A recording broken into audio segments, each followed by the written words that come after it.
Welcome everybody. Tonight's CEP, it's the 18th of December. First of all, there's no planned fire, there are no fire alarms scheduled for this evening. Therefore, if the fire alarm sounds, please evacuate the building immediately. The fire exits are located at the rear of this room. Go down the stairs and meet in the War Memorial Park. We are webcasting this meeting tonight. Is everything okay? And can I ask everybody to switch mobile phones off or anything else which is going to ping?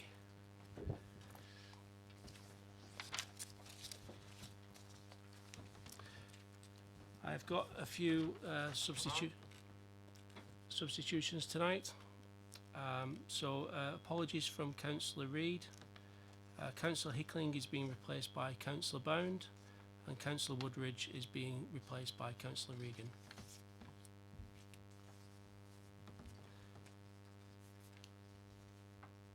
Are there any declarations of interest?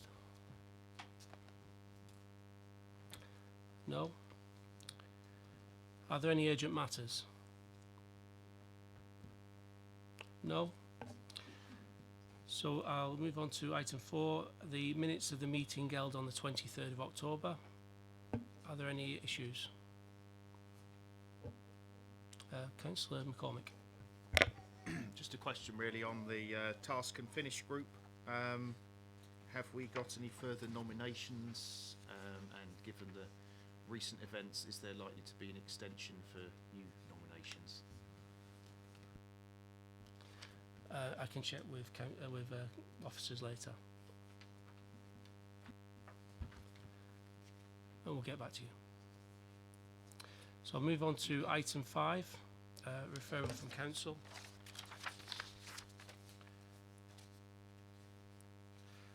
This council determines that a replacement broom and bin street cleansing service in April with a mobile van service has not worked. Despite the best efforts of the street cleaning staff, this change has been to the detriment of the condition of our estates. This council therefore calls on CEP to review the street cleaning service with a view of bringing back the bin and broom service. So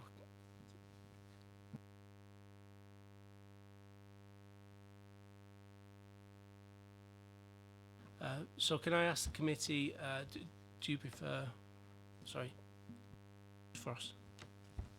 Thank you, Chair. I think this was a very important motion that was put to us, and I'd like to propose that we formally request a report from officers to allow us to actually dive into the information more deeply, and should there be any information that the Labour group opposite wish to dive into, then now's the time to speak up so we can get it wrapped up in that report and then bring it back to us. I suggest that's a good idea. Councillor Jones? Yeah, I think you're right. We do need a report, but we need a report so we can decide where we go with that report, not to wrap it up as such. Oh, we've got a report, that is the end of it. I think we do need to look at it a lot closely, because it's, if people out in our wards, and it's not just my ward, it's everybody's ward, saying it's not really working, we want to know why and what we can do about it. So on the long term, we want the first report from the officers, and then we can take it forward. Sir Frost? I'm in full agreement of that. Okay, that what we do, let's get a report from the officers. Okay, sorry if you understood for me to say that it was to wrap it up. It wasn't that at all. It was just to explore what's gone on. Okay, what we, why has this changed? What benefit has it been to the council? And if there's any further questions over and above the ones that I've just quickly put out in there that have come from the Labour group, then that should all be included in the report, and then it's presented back to us so that we can then educate ourselves and debate and make a recommendation to cabinet. Councillor Taylor? Thank you, Chair. I'd also like to consider how we put a mechanism in to get the voice of the residents. From my point of view as a ward councillor, this is an issue that comes up in Brighton Hill, both Brighton Hill wards, on a fairly frequent basis, direct from residents, and they are really unhappy about the condition of their environment since this service has finished. And in fact, it was only late evening on the 12th of December that I was collared by somebody in the street telling me about the fact that this is not acceptable. So we do need to find a mechanism to get their view, and I think it's especially important in areas like Brighton Hill, which have been designed with massive pathways rather than roads, because actually quite a lot of the equipment that's currently used can't get down those pathways, and that's what the residents are getting upset about. So we do need to find a way to get their voice. Councillor Frost. In that case, I'd like to move that what we do is we request a report from officers. We then look at a mechanism for maybe putting out consultation for residents. Okay, and then we have a look at it, at this committee from then. Should that be seconded from the members opposite, then that'd be most grateful. Thank you. Councillor Regan. As someone who moved the motion at full council, and we did get support from the other side, the situation's not improved. I mean, it come about, the motion, from walking around the estate where I live. Actually, I represent the ward where I live. People were stopping in the street. Why is he getting so dirty? What's happened to the bin man? Is he sick? Is he on holiday? They didn't know he'd gone. And I was saying man because he was a man. And only today, only at 4 o'clock, I had a phone call this afternoon about a problem. They'd phoned up twice and they said they'd be out in 5 days and no one come. I've got onto it today and obviously it's going to be done. But that's the sort of thing that's happening. There's been a notable deterioration in my estate, so don't drive, I walk around constantly, and the weeds, edges, all that stuff as well. But this is street cleaning, which is a basic what this council should be doing. In that case, Chair, I mean, maybe Councillor Regan would second the motion, just pushing out to get a report from officers, okay, and then obviously we can get a mechanism for residents, and then at least we'll be educated and we'll be able to debate with the full facts. So can I ask officers to investigate and come back to CEP, and also get in touch with the councillors who have the issues and investigate that further? Thank you. Sorry, do I propose that first? Can I have a... Yeah. Right. Yep. Do we have a seconder? Okay. All those in favour? Okay.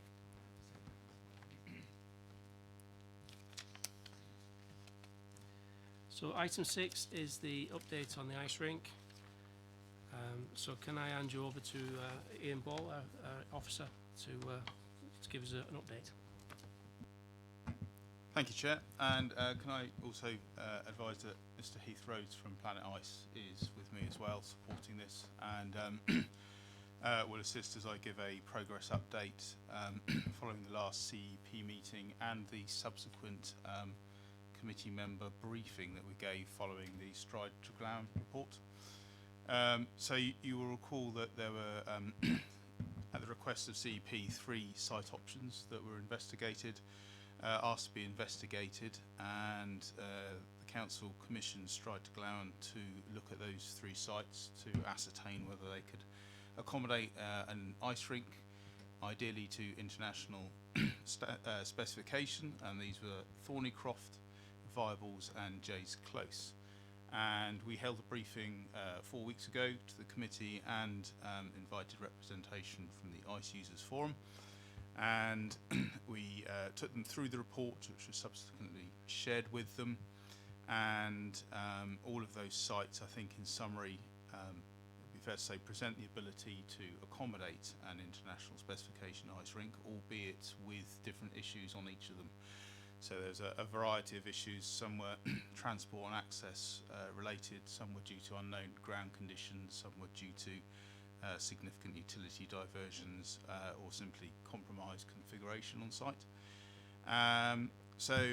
As a result, I think all of those sites, as surmised in the report, present a cost to enabling each of those sites to be able to accommodate an ice rink. And that's the update on those 3 sites. Moving forward since that November briefing, there's been quite a lot of work done.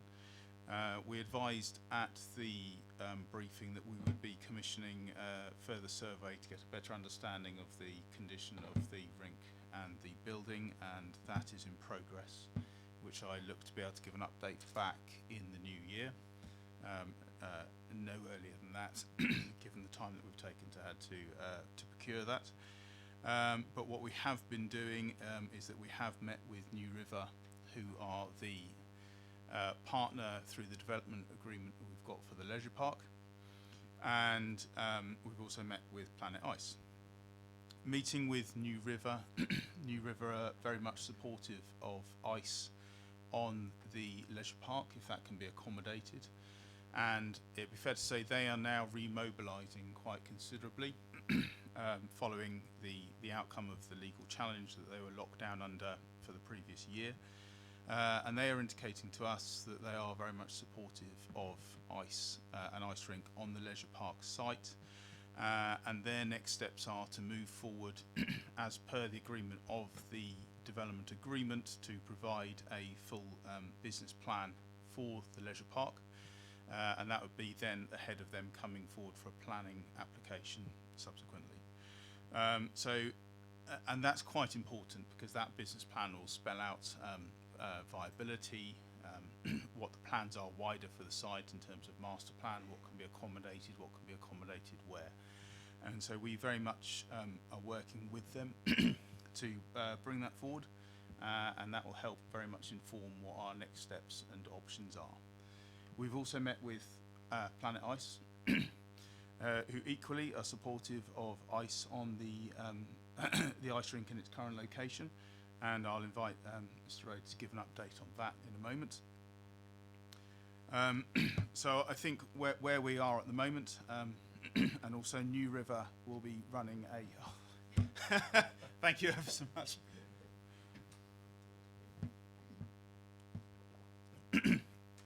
That's better, thank you. So New River will be also running public consultation in the new year ahead of them bringing forward that business plan. And that will give the public opportunity to view plans for the leisure park, see how the various components are being configured and accommodated, and also the wider vision for the leisure park as well. So the situation that we find ourselves at the moment is that we're actively working with New River. We're actively working with Planet Ice as well. We have drafted in 2 additional senior officer resources to support the project, which we didn't have the last time we met. We're still in the process of acquiring those, and they are adding considerable capacity as we move forwards to developing some of that business plan work. And I think that's probably the main point for me. In summary, we're explored the other options and how they present various challenges themselves on the sites. We have a much better understanding of the support that we have for moving forwards with ice rink provision on the leisure park through our partners, and we are working with them and providing additional capacity to work with them on how we can retain or re-provide ice rink facility as part of the leisure park on site. And I think this will then give us much better understanding of what sort of the primary options and contingency options will be in the new year. And I'd probably look to bring a report back at the March CEP, recognising that January CEP is but a few weeks away at this point. If I could also invite Mr. Rhodes to give a further update. Yeah. The current state of the building is that whatever is the deterioration to some extent seems to be slowing down. We have some slight movement at the far end where we're seeing the actual seating moving slightly back. We've had recently a further Peter Brett report, which are the people that we've been utilising and working with, surveying the property overall.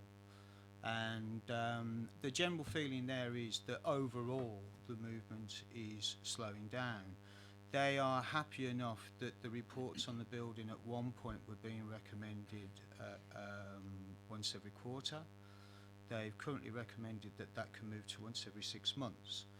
So structurally, it would be unfair to say it is solid and stable. There is movement, but not to the concern that there was originally. There was a few items on there with regards to the scaffolding that's holding up the D-hum in the roof, which we produced a scaffold report for, which they were very happy with. However, the main concern would be the movement of the ice pad. There is further movement on the ice pad. The concern from my perspective is that there seems to be this idea that there's a lifespan on the ice pad, and that to some extent means that people are measuring how much we have to do and how much we have to respond by that lifespan that's been bounded around, and there's never been an idea really that the pad's got 18 months to 2 years. The message that's come from Planet Ice has always been it's difficult to predict the lifespan of the ice pad, and it's well documented as to why the pad is in the situation that it's in and why we've experienced the movement that we have. So saying, oh well, you know, we've got 2 years or we've got 18 months is not necessarily so, and that idea and that time length has been perpetuating, I think, at least for 12 months anyway. So even if there was a time span of 18 months to 2 years, it's fair to say that we're already 12 months into that. So determining what lifespan is on that pad today is we have always treated as relatively imminent. It could go tomorrow, and at that point where we are it would probably be fair to say that the pad would be irretrievable, because we'd have to look at the extent. If we're in a situation where the header removes, then it would be irreparable. So we need to remove the concept that there's a time span to it and look really now at if there is a future on the existing site for an ice rink. Then in order to minimise the amount of disruption to the community, then there has to be a sense of timing now rather than labouring.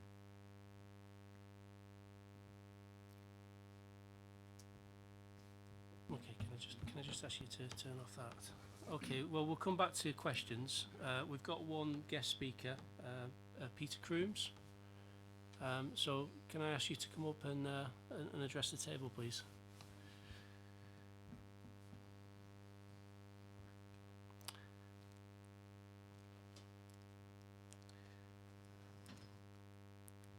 Hi, Peter. As a public speaker, you have 2 minutes. So, okay, I'll start you now. Peter, can I just ask you to press the button? Yeah. Okay. Can we confirm whether a site has been found which can be utilised? Can we confirm Planet Ice are willing to take on the proposed site? Based on my discussions with fellow fans, hockey fans, we feel that the Thornycrofts site is a risk. Health and safety wise, it's a bit of a pinch point and it could cause a lot of accidents there. And if it is the viable site, has anyone asked Motorola or Megit whether we can use their car parking on match nights? Following that, I've got two more bits. Arising from this, being New River are willing to take on the rink, are we still not considering whether it's going to be permanent or temporary, the new facility that is? And knocking on from what was said previously, the plant could fail at any time, so there is a matter of urgency there still.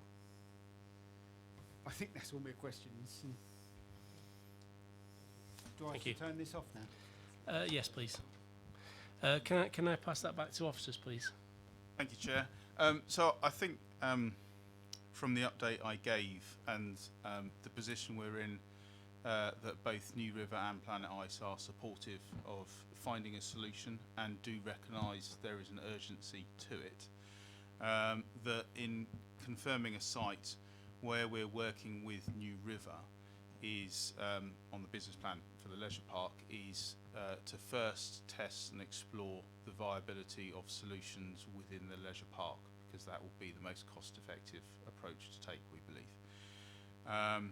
And I think we will be very much guided by the urgency which we're advised upon regards to the condition of the ice pad as well as the structure.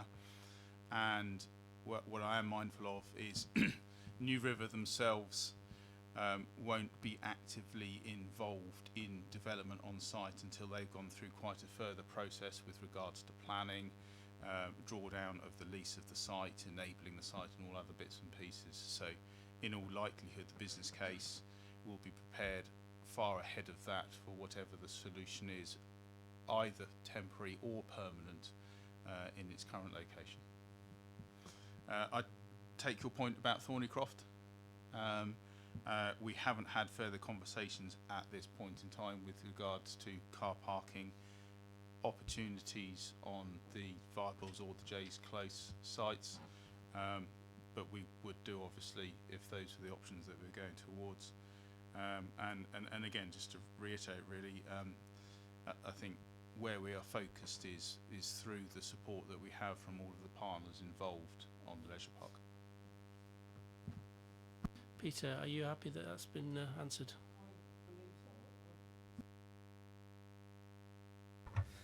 Sorry, I believe so. I still tend to feel that this potential new rink is better than even mixing in with a leisure centre. To have a new rink purely for ourselves, and we don't want to move twice, if you know what I mean. I understand, and I think that will come out as we progress with different options. Did you want to? Thank you, Chair. Well, I think just to add,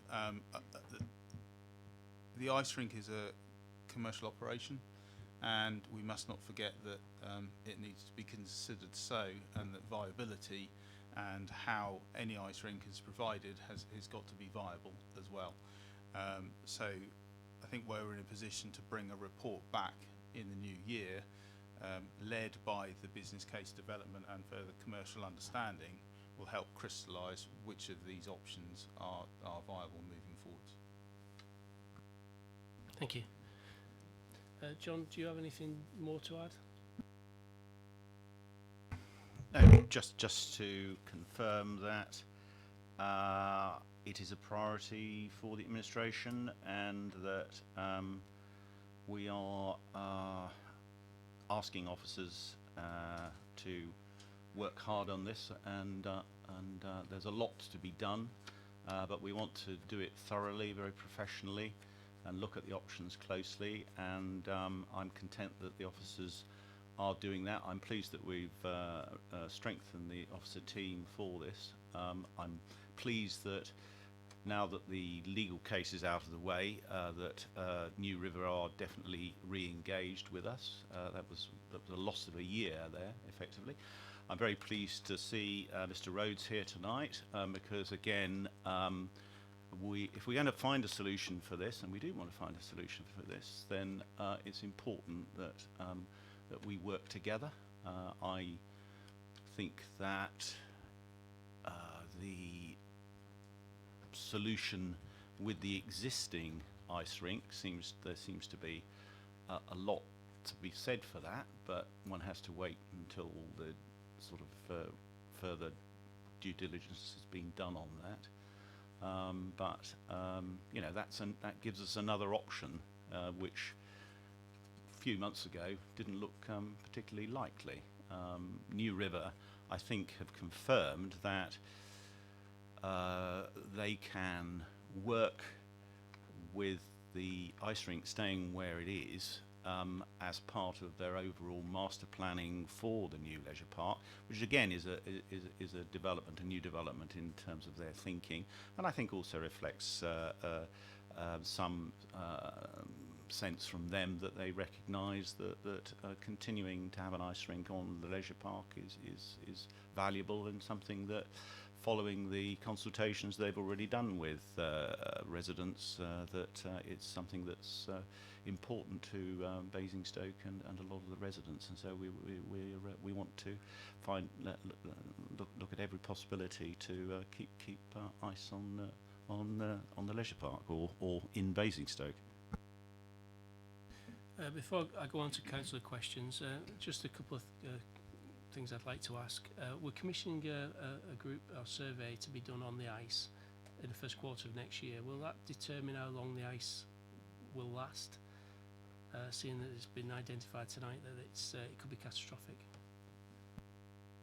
I think it will assist, and the number of specialists there are in the market in predicting conditions underneath ice rinks is a fairly small pool, I think it'd be fair to say, but that is the intent of the commission.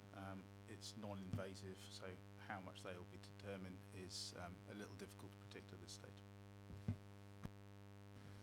I'll hand it over to councillor questions. I've got Councillor Frost as first. Thank you, Chair.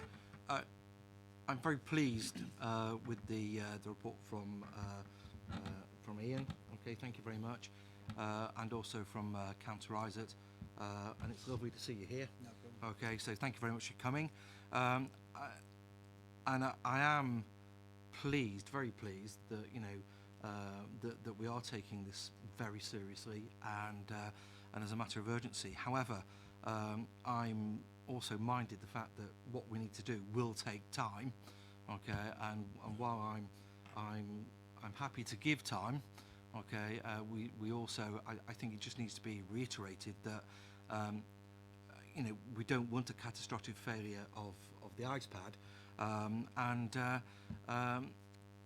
whilst it is going to take some time, we don't have a lot of time. So if a sense of urgency can be given to surveyors, which I know you're doing, Ian, and also New River that I know you're doing, Councillor Isaac. Okay, I think that would be fantastic. I'm happy to support what's currently going on. Councillor Bound. Thank you, Chair. I'm completely new to the deliberations of this committee in terms of the ice rink, although I was on it a few years ago when the talk was of a temporary ice rink coming forward. I don't know what's happened to that, or whether what I've got in front of me is temporary. But what I'm a bit surprised about is we've got 3 site options down here, but all of a sudden it's being spoken of as though there is a 4th option, and that is back at the leisure park, where it seems sensible to me to have the ice rink. It's a leisure park, and that to me is what the priority of a leisure park should be, not a retail outlet. So why isn't that in front of us as an option? We've only got 3 options: Thornycroft, Viables and Jay's Close, and nothing about the leisure park down here. And secondly, we don't know how long the ice pad's going to last. We're way behind, it seems to me, in going forward with any proposal on any of these sites, or the leisure park, for a new ice rink. So there's going to be a huge time lag before the people of Basingstoke and Dean have such a facility back. So what timescales are we talking about here in terms of getting something concrete that the people of Basingstoke can use? Ian, can I pass that over to you? Certainly, Chair. So the reason I mentioned the 3 alternate sites is that we had committed to previously from CEP to explore those 3 alternate options. That did not discount that we were also still exploring the primary option, which is the option on the leisure park, and indeed that is wrapped into the development agreement that we've got with New River. So that remains, absolutely, and that is still the primary option that we're working through. As mentioned though, part of the reason for the delay is that during the period of legal challenge that New River were under, that was all on hold, which is why some of these alternate options were looked at in more detail because of some of the urgency that we appreciated due to the condition of the ice rink. We're through that phase as per my update, so New River are remobilising with regards to their primary objective of the leisure park site and their development agreement, and I think the comfort that I've been trying to give is that we've got comfort in their working with us and being supportive of ICE on site, which means that that's most likely to be the most favourable option from a business case perspective, which we're trying to deliver at pace in the new year. I think as well, having gone through the Stride to Ground report with committee members last month, as presented in that report, as you'll recall, and it can be reshared to any that didn't receive it, there are cost implications to all of those other sites as well that aren't insignificant. They are quite complex sites in their own right. Councillor Byrne, does that answer your question?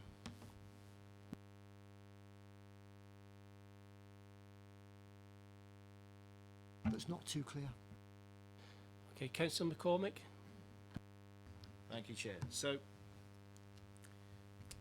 my take on this now is New River are ramping up their activity with a view to a permanent facility. What I don't know is whether that's going to be on a different site within the leisure park and we're going for a straight swap from the existing ice rink to the new permanent ice rink. What I also don't know is whether the alternative sites under evaluation are still being looked as temporary sites or permanent sites. So I don't know if we're going to have 2 moves or 1. It all does seem to be a little bit up in the air at the moment. I'd just like to offer some clarity for those around the table and the community over the difference structurally in a build, not necessarily planning, of a permanent and a temporary site. We took Mike Bovis out to look at our lead site as a demonstration that structurally when building an ice rink today there is no difference. Whatever the cost is to build a permanent site is the same for a temporary site. The rest is really laced around the planning, I would imagine, but from our perspective, when we put a building in place, and the reason why we wanted to show Mike that at the time was to illustrate by structure the difference between what we've had in place as a temporary site, which when we built the site in Altrincham was built as what was deemed a temporary specification, is no different to a permanent site that we're building in Leeds. The only real structural differences would be we build a larger bar area, an F&B area sometimes, we build a smaller one, but in the sense of what goes into it and the seating and the makeup of the building, from Planet Ice's perspective, there is no difference. A temporary site, I think, is kind of being visualised like some kind of tent or something that gets put up, some very large construction that can be put up quite quickly and taken down quite quickly.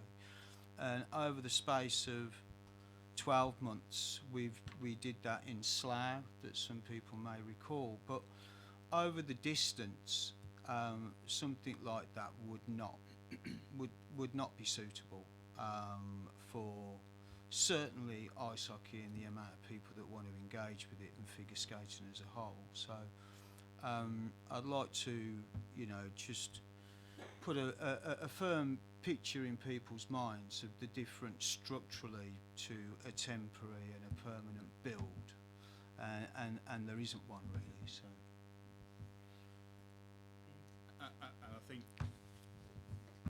And I think, Chair, just to add to that as well, the clarity that we'll get from further working on the business plan through New River is what that distance in terms of the long-term development and build-out of the leisure park will be, and from now, and that will give us further clarity on business case and viability, commercial viability for whatever is provided, as to whether or not, for example, it's an in situ refurbishment or an in situ within the leisure park reprovision or otherwise. But we don't have that piece of clarity yet. So I think that's the crux of it, is that what the community want is, you know, they've got an ice rink that could become unusable at any time now, bearing in mind the state as described as a plant room. If there is going to be a new rink, it needs to be developed alongside the existing one, and there be a switch, a quick switch.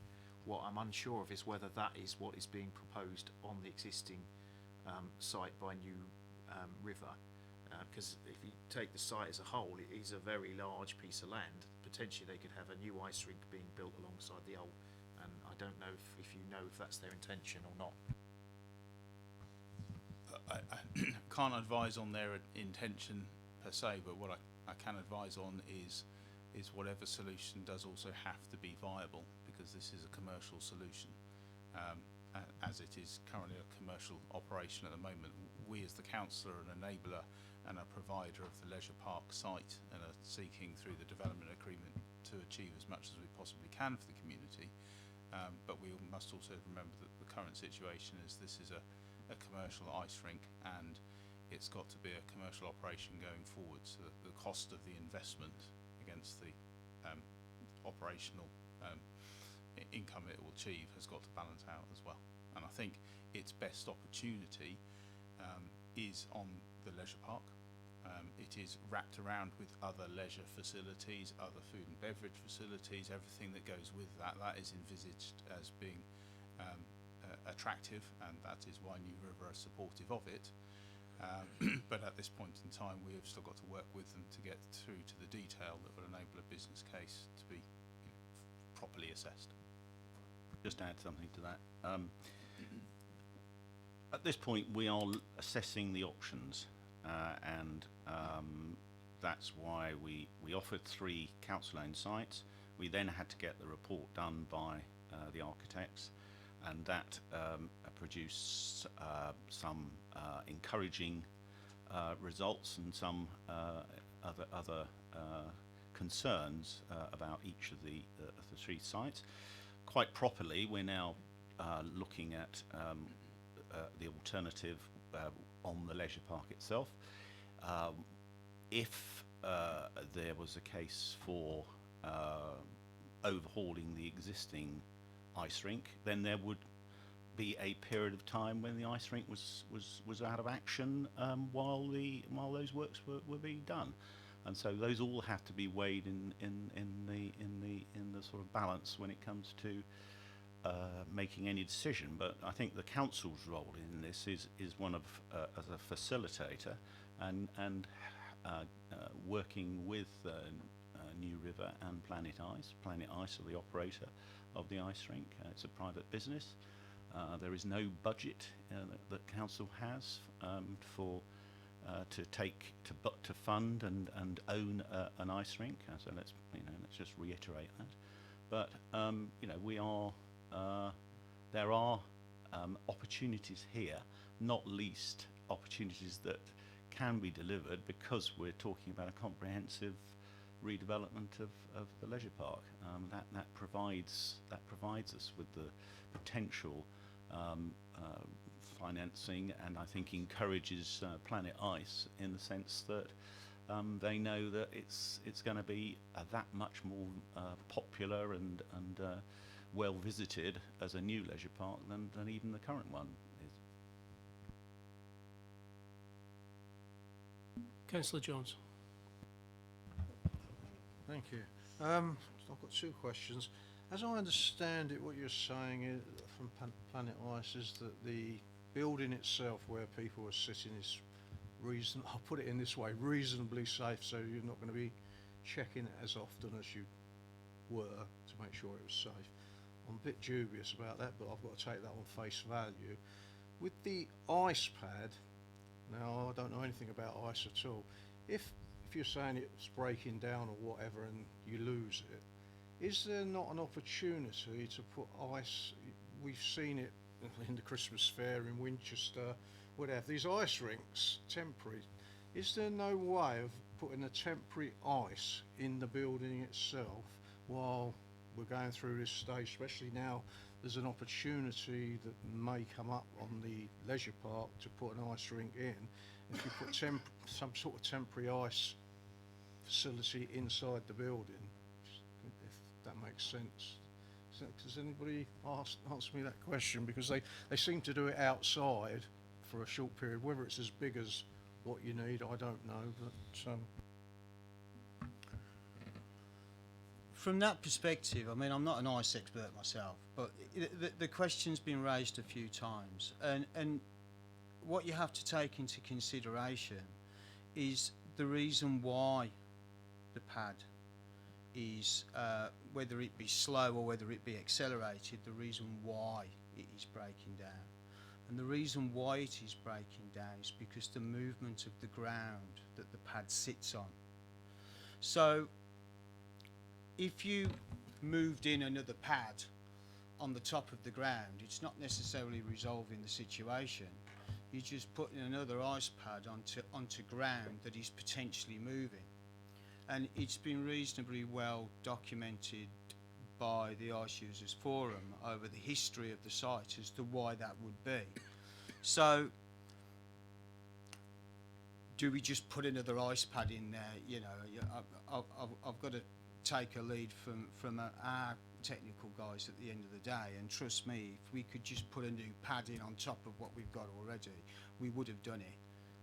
You know, we can put ice pads in, but the problem here is not just necessarily the movement of the initial ice, it's the movement of the ground that it sits underneath, and considering the impacts on that. So,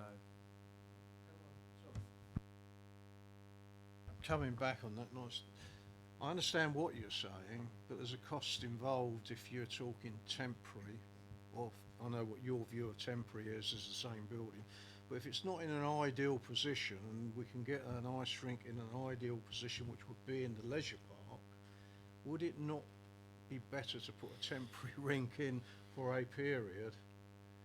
So therefore would save you money, because if you're only putting I don't know what the planning application would be for a new ice rink, whether it be a temporary building or a permanent one. But if it comes up as temporary, that can't be viable either, I would have said. So if we're going to move, the problem I see is if we move to one of the sites outside the leisure park, none of them are really ideal, even for the people using them, because it's out of the way for some people, most of them. So therefore, where I'm coming from, financially, it's got to be better to put a temporary ice pad in, if it can be done, in that building until such times we know where we're going with the either a new site or a site on the leisure park, so some things can happen. I don't know whether it's you or anybody else. I'll throw it open. So well, I think the commitment to bring a report back at the March CEP, which will have an indicative financial assessment of options, I think as we're progressing forwards, should help with that understanding. I think the other thing to do in response to your perfectly sound question is that you do have to weigh up the cost of a temporary ice rink. You know, it's not insignificant, and so you know, it does beg the question whether it makes much sense to put up a temporary ice rink if you're then going to build a permanent one on top. You know, you're sort of adding to the cost quite significantly in doing that. So I may be wrong, but it sort of intuitively it doesn't feel like the best way of dealing with it. I do understand what you're saying, but the point I was trying to make, and I might be totally talking pie in the sky, is that we have these fetes and these fairs, and they bring in temporary ice rinks. Perhaps it's me, but I can't see if they can do it in there. There's a cost to move one of these removable things. Why can't we put one in on top of the ice, which may not be as stable, be stable for a period of time, but it won't cost you the earth, because it's being done regularly every Christmas in Winchester, for instance, to put an ice rink in. Now, whether that is big enough or anything else, I don't know. But it's just an idea. I mean, from my perspective, a temporary rink that you're talking about would not facilitate what the ice user requires.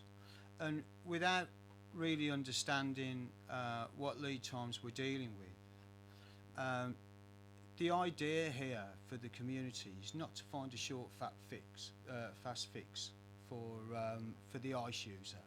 It's certainly a temporary facility that you're talking about. Certainly would not facilitate the ice hockey to the standard that's being currently played. So I think where we have to be mindful is not taking knee-jerk responses to a circumstance that, and you know, we are all tangled up here in a situation where we can't predict the lifespan of the rink. And I've got to say, and I mean, I think I speak for some people out there as well, it's not, this idea that there's no lifespan on it is not a secret. That's been well documented and spoke about at community ice forum meetings for some time. So I was quite surprised when I was down here in the summer and I heard this idea that there was 2 years on it. It's a problem. It is a problem.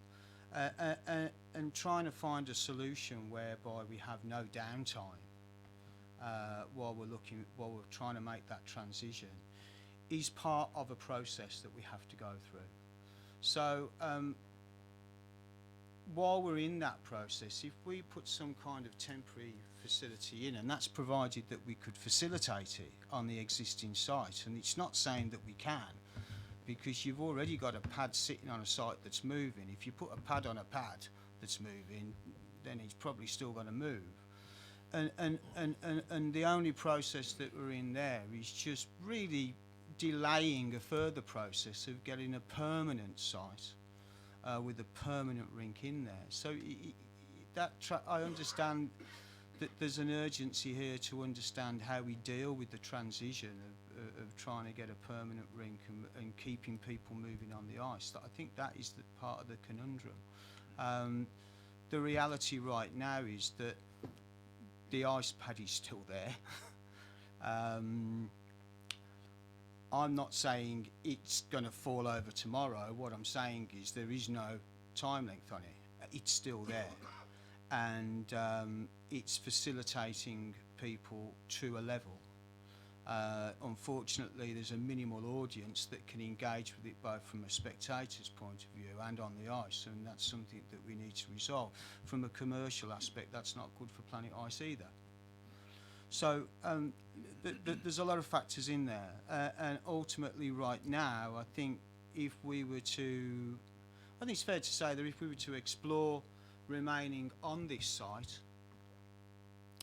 then there has to be a process now to understand what is going on. And before that can happen, we'd have to get through to the end of the ice hockey season. So there's minimising the amount of downtime or effect on the ice pad that we might do by banging it about a bit, trying to understand what's going on down there. So there's a couple of realities in this, and I don't necessarily think, if there's an option there on the side that we can put a pad on top of what's going on already, then it would, I'm not saying it wouldn't be worth exploring. There is a degree of logic in there that say right now, under the current circumstances, the investment to put a pad on top of a pad on top of ground that's moving would not necessarily be a good move, because then it's difficult to predict what the effect is structurally on the rest of the building now that we've done that. So they're all, what I'm trying to say is they're all good ideas, but they are ideology, and there is a very firm reality in this. And I think certainly from Planet Ice's perspective, it would be better to utilise the time looking at a very real option as to whether it's worth and viable to stay on the existing site, and that's something that has to be deemed between New River, ourselves and the council. And of course, you know, time is of the essence. It doesn't suit us to have downtime from a viability perspective. It doesn't suit us in our relationship with Basingstoke Bison to have any downtime. We are intrinsically stitched into what Basingstoke Bison is about, and we've delivered some great results with the ice hockey team. While I'm on the subject of it, you know, I would like to reinforce that, you know, I operate across the whole of England with multiple rinks, and the successes within this community from an ice skating point of view are not just national, they're international. So it's not just about facilitating ice users that like to come publicly skating.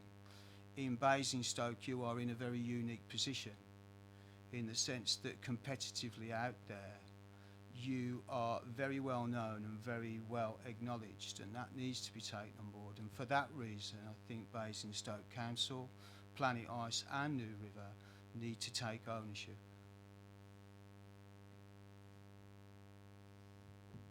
Councillor Mahaffey. No, thank you, Chair. My question's been answered. Councillor Woodridge.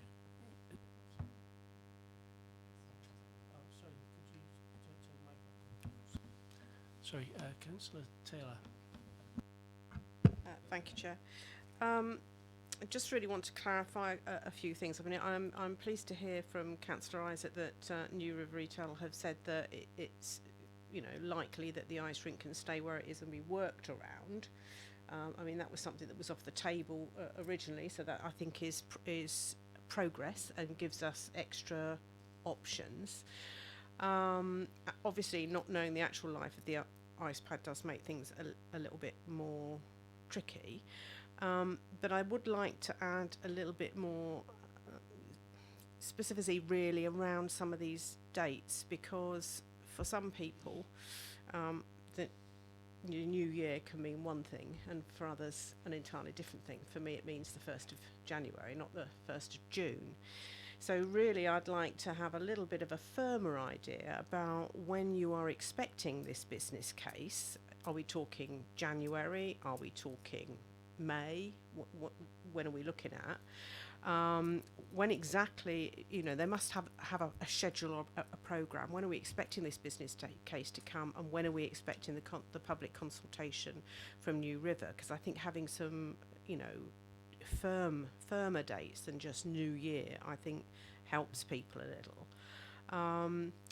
Also, I'm still a little bit unclear about whether or not we're actually saying that we are looking at the potential for a temporary solution on the existing site or only a permanent one. And I really would like from Mr. Rhodes, if possible, some sort of confirmation as to whether or not, you know, once these discussions have been looked at, is Planet Ice saying that they are only prepared to invest in a permanent rink, or will they consider investing in some temporary options as well? I mean, I think we do need to know that.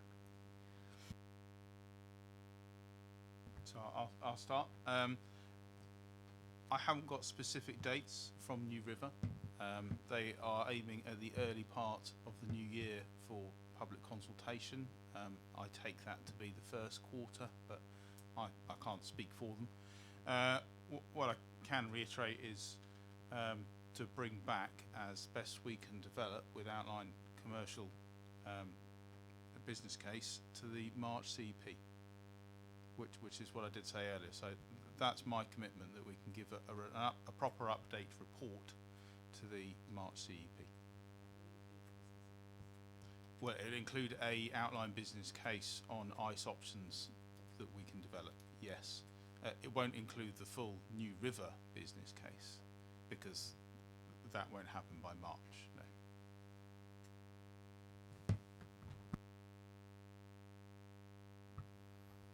In the sense of Planet Ice, there's absolutely no viable model in a temporary rink.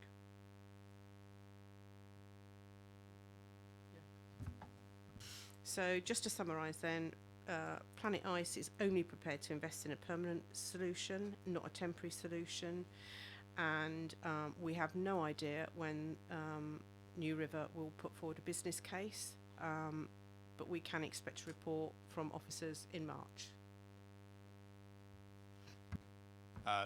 We will commit to a report in March. It's not to say that we have no idea, but they have not been specific.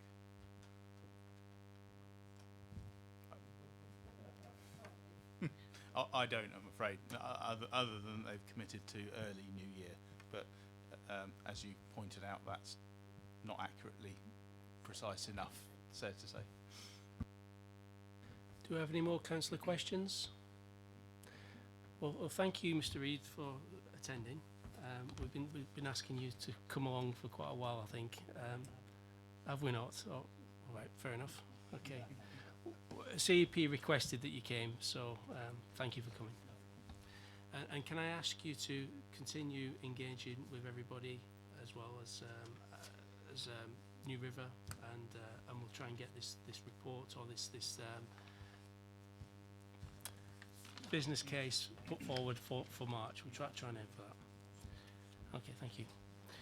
So to summarise, we found out tonight that the ice failure could happen any time.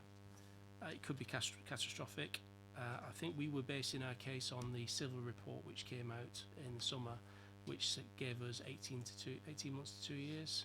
So we were looking at that. So it's good we've got that information. I'm not sure if it's information we wanted, but you know, it's good it's come forward. We're going to commission a survey to have a look at the ice, and that should be available for us in the first quarter of next year. And then the New River are going to engage with the public and come out with a financial way forward in March. Not quite.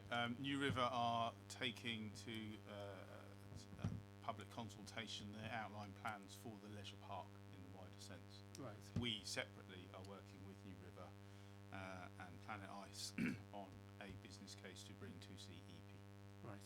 Okay. Thank you. Everybody happy with that?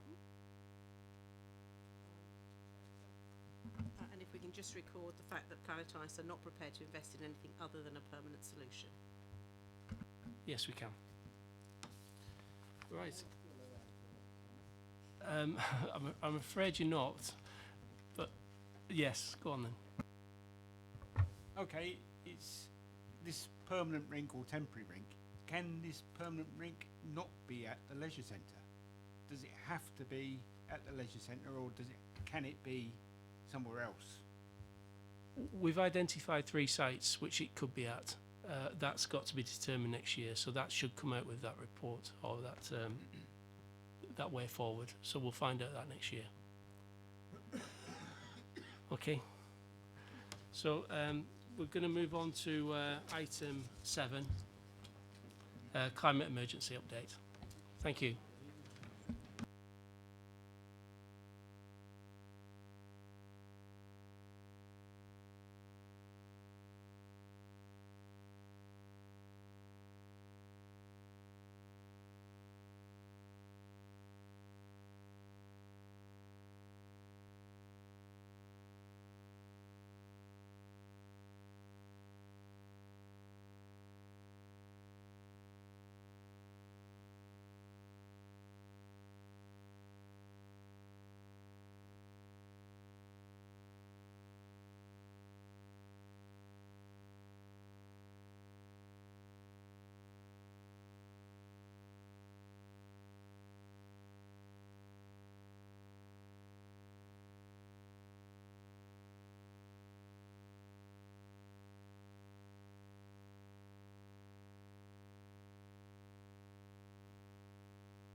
Sorry, everybody, can we move on?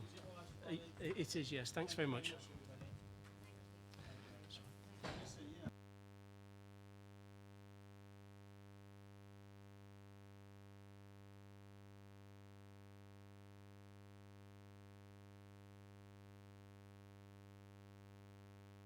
Okay, so we have Councillor Eaches to introduce our climate emergency update. Thank you. Thank you, Chair. So this is the paper on the climate emergency. As all of you will know, the Council declared a climate emergency. It was officially declared in September, but it was dealt with cross-party support at full council in July. I'm sure all of you are aware of the climate emergency and the wording of that, but if not, it is set out at Appendix 1 of the report.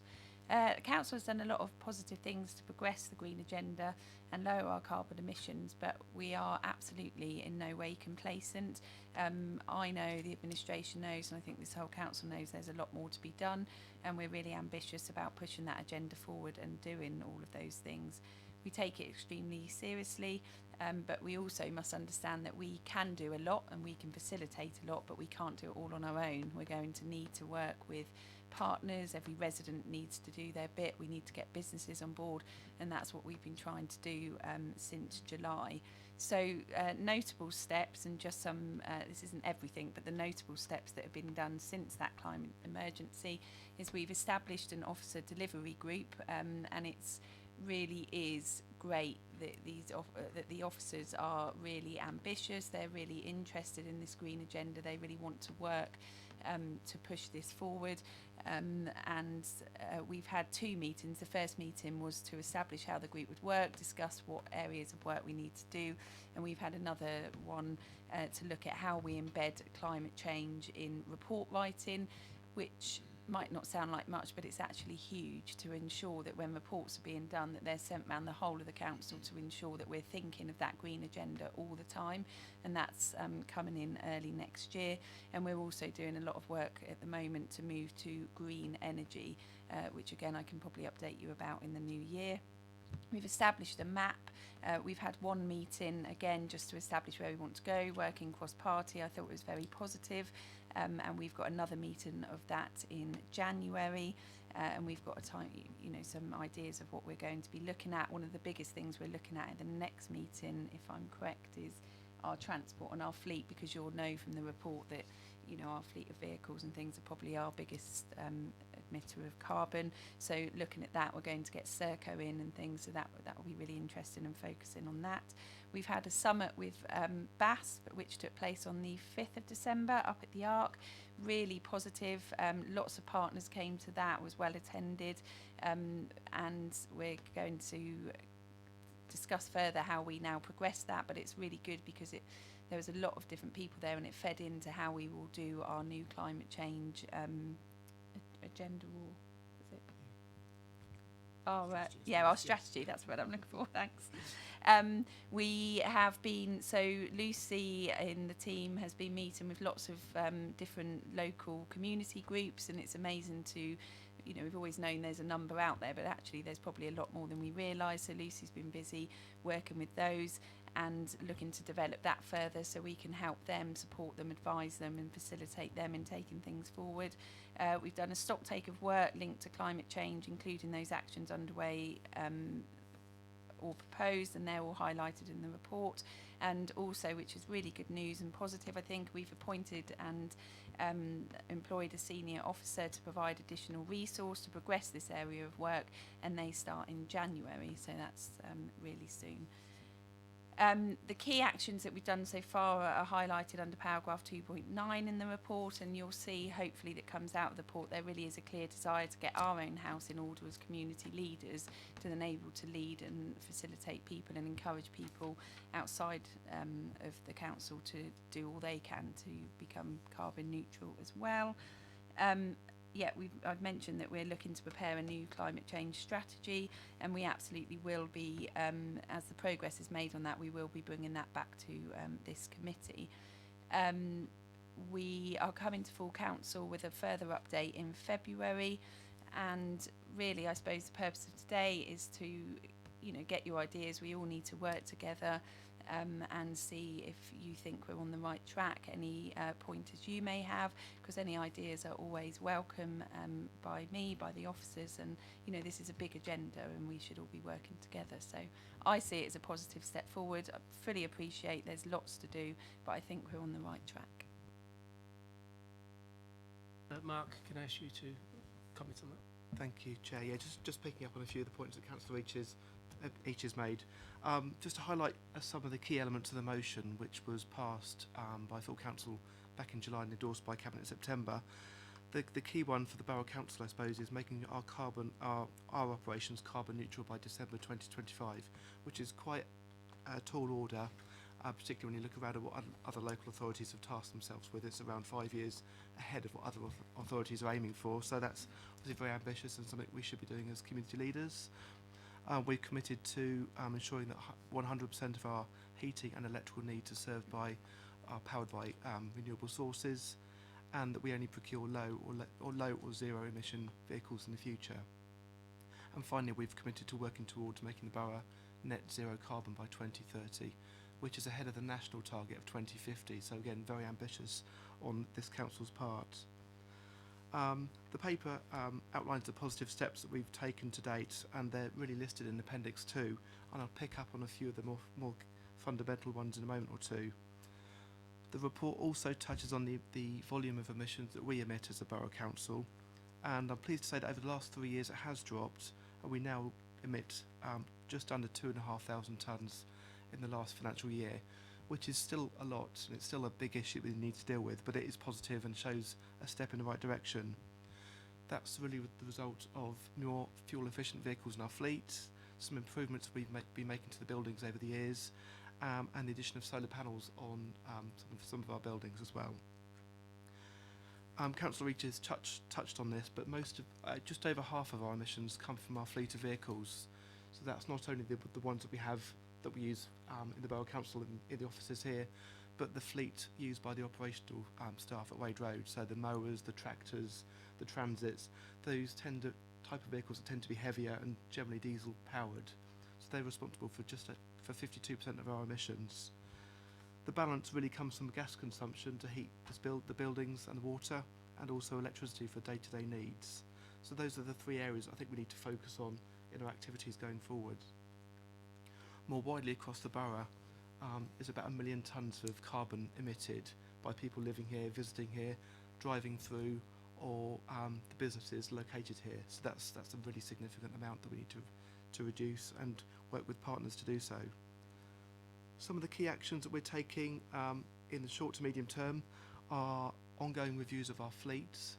We renew our fleet on a regular basis as vehicles are up for replacement, and when we do so in the future, we'll be making sure that we look at alternative powered vehicles, or where it's necessary to have a heavy vehicle, that we look to lower emission vehicles wherever possible. The operations team will be test driving some alternative vehicles in coming months, and we're speaking to other local authorities around the steps they've taken. But fundamentally, we need to make sure that the vehicles serve the purpose for which they're intended. We're also investing in additional electric vehicle charging points in the town centre, and we endorsed today the installation of a new electric vehicle charging hub in Feathers Yard, which will have a range of charging hub infrastructure that can be added to in time as demand increases. So there'll be a rapid charger and fast chargers to meet different needs. And we, as Councillor Reach has mentioned, we're also embedding climate change considerations into our reports, so that when reports come to yourselves in the new year, officers will have considered the climate change implications within those, and they'll be brought to your attention for when you're making decisions and providing comments to the portfolio holders. We are also undertaking an accommodation review to see if the offices we have are required in the same sense, and alongside that we're looking at smarter ways of working. So that's around whether we can facilitate more use of IT, so that people can perhaps have less face-to-face meetings and more use of Skype, and also potentially more working from home.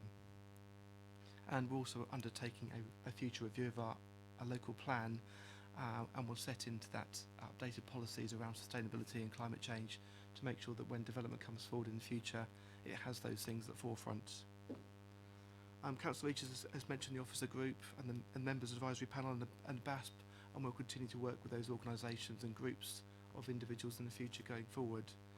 The map, I suppose, is most relevant to this committee because it will report into this committee, and the next meeting in January will focus on the fleet of vehicles so that we can drill down into that in a bit more detail. Looking ahead, we'll have a report to full council in February on steps taken so far and the views of this committee, and we'll be working towards an updated strategy document which we envisage coming back to this committee in draft in May for your comments before we consult on that. I think it will be a piece of work that evolves over the years to come though, because obviously new technologies will come to the fore and new opportunities will be identified. Chair. Thank you. Before I open to questions, we have one guest speaker, Paul Beavers. Can I ask you to come to the front?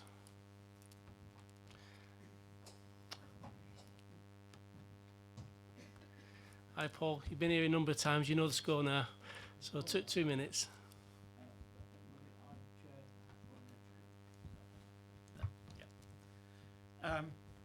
While we understand that the report focuses on emissions and the need to replace fossil fuels with renewable energy, for example, in our view, that remit is too narrow and significantly out of step with the analyses of the climate change and natural capital committees.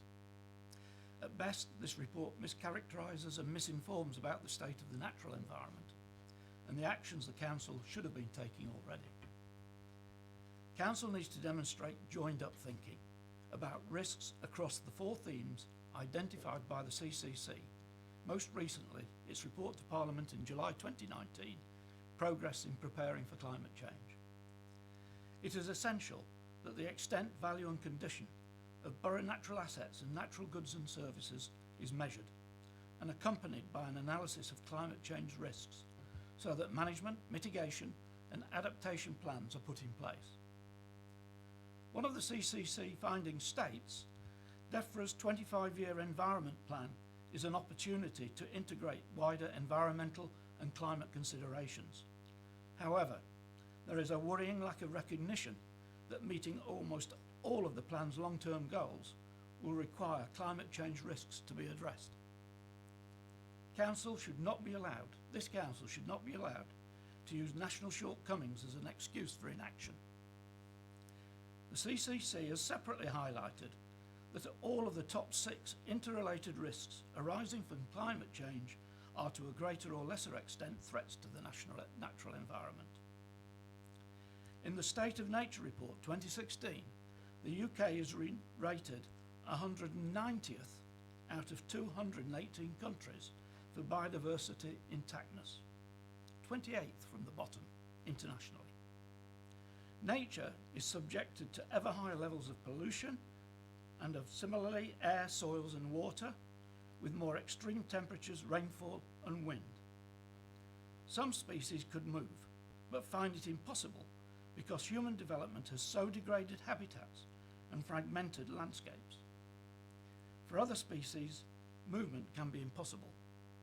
In both cases, species abundant decline and die out are undermining the natural systems humans rely on for survival.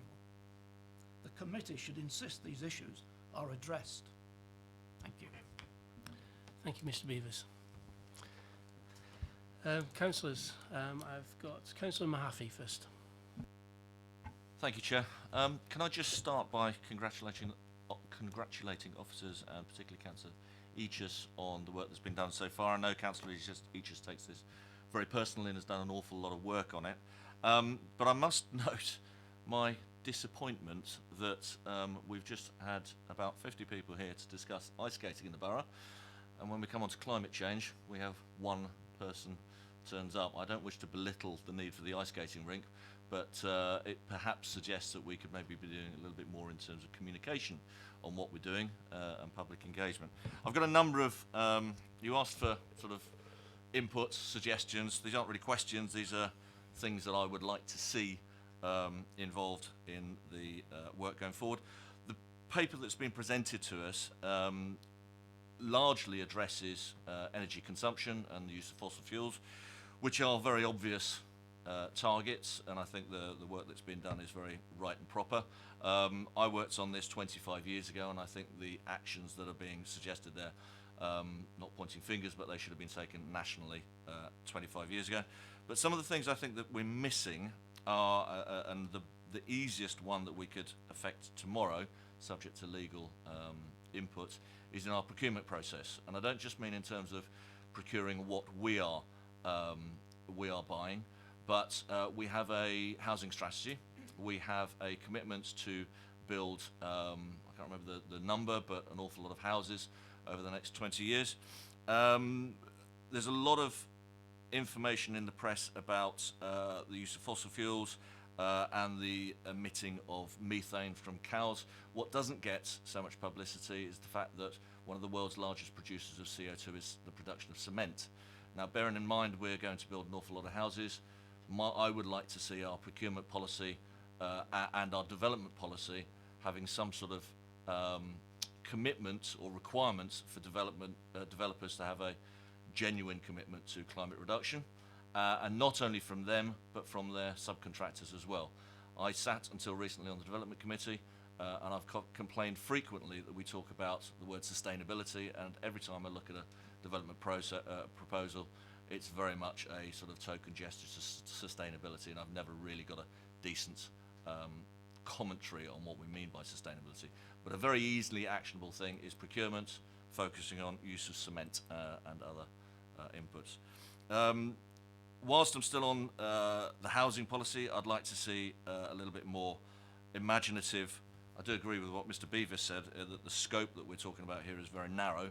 I'd like to see us considering in our development policy things like passive house design. Again, housing isn't that difficult nowadays. It's not just adding solar PV, it's about ground source heat pumps, it's about water source heat pumps, and passive house design is a very easy one to be actioned and very effective. Embedded energy, we make no comments about that, but again, that follows on from what I've been saying about housing policy. One thing that, when I used to work on this many years ago, that came from the conferences over and over again, particularly from business, there were a lot of calls for business to do something, a lot of calls for councils to do something, but that's as far as it went. Business suffers from, they haven't got time to think about this. They're committed to it, but what they need is a very easily itemized set of actions that they can do. Because frequently as scientists, we've been complaining about the problem, but not saying what you have to do or what you should do. If we could produce something like that for the businesses and residents within Basingstoke, and it's not just a question of reduce your consumption, but actually have an itemized set of actions, I think you'll find most businesses nowadays would actually be willing to take that on board. I think also we need to recognise that we talk about reducing carbon emissions, we talk about the increase in technology, we talk about the possibilities through better technology, but we also have to recognise that we all have one of these now. If you look at my children, there's about 20 different chargers lying around the house. We are all, I'm guessing everybody else is the same. Our personal consumption is going up massively, so we do need to include in our policy, in our statements, the recognition that we are not going to reduce emissions without also having a loss of amenity. And that's not just sort of cutting down our own personal use. It is going to cost us money, either through council tax or through rates or whatever it is. We need to acknowledge that, and I think the sooner we do acknowledge that, I think people will appreciate that. I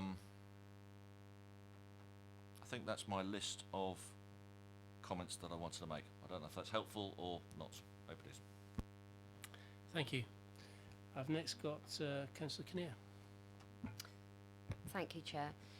My question is obviously this is very much, you say, arranging a community-focused event to seek the input of residents. Many residents in the ward I represent sort of say, well, when are we going to be asked, or how can we submit our ideas? Is there a way, how are the residents, you know, or the public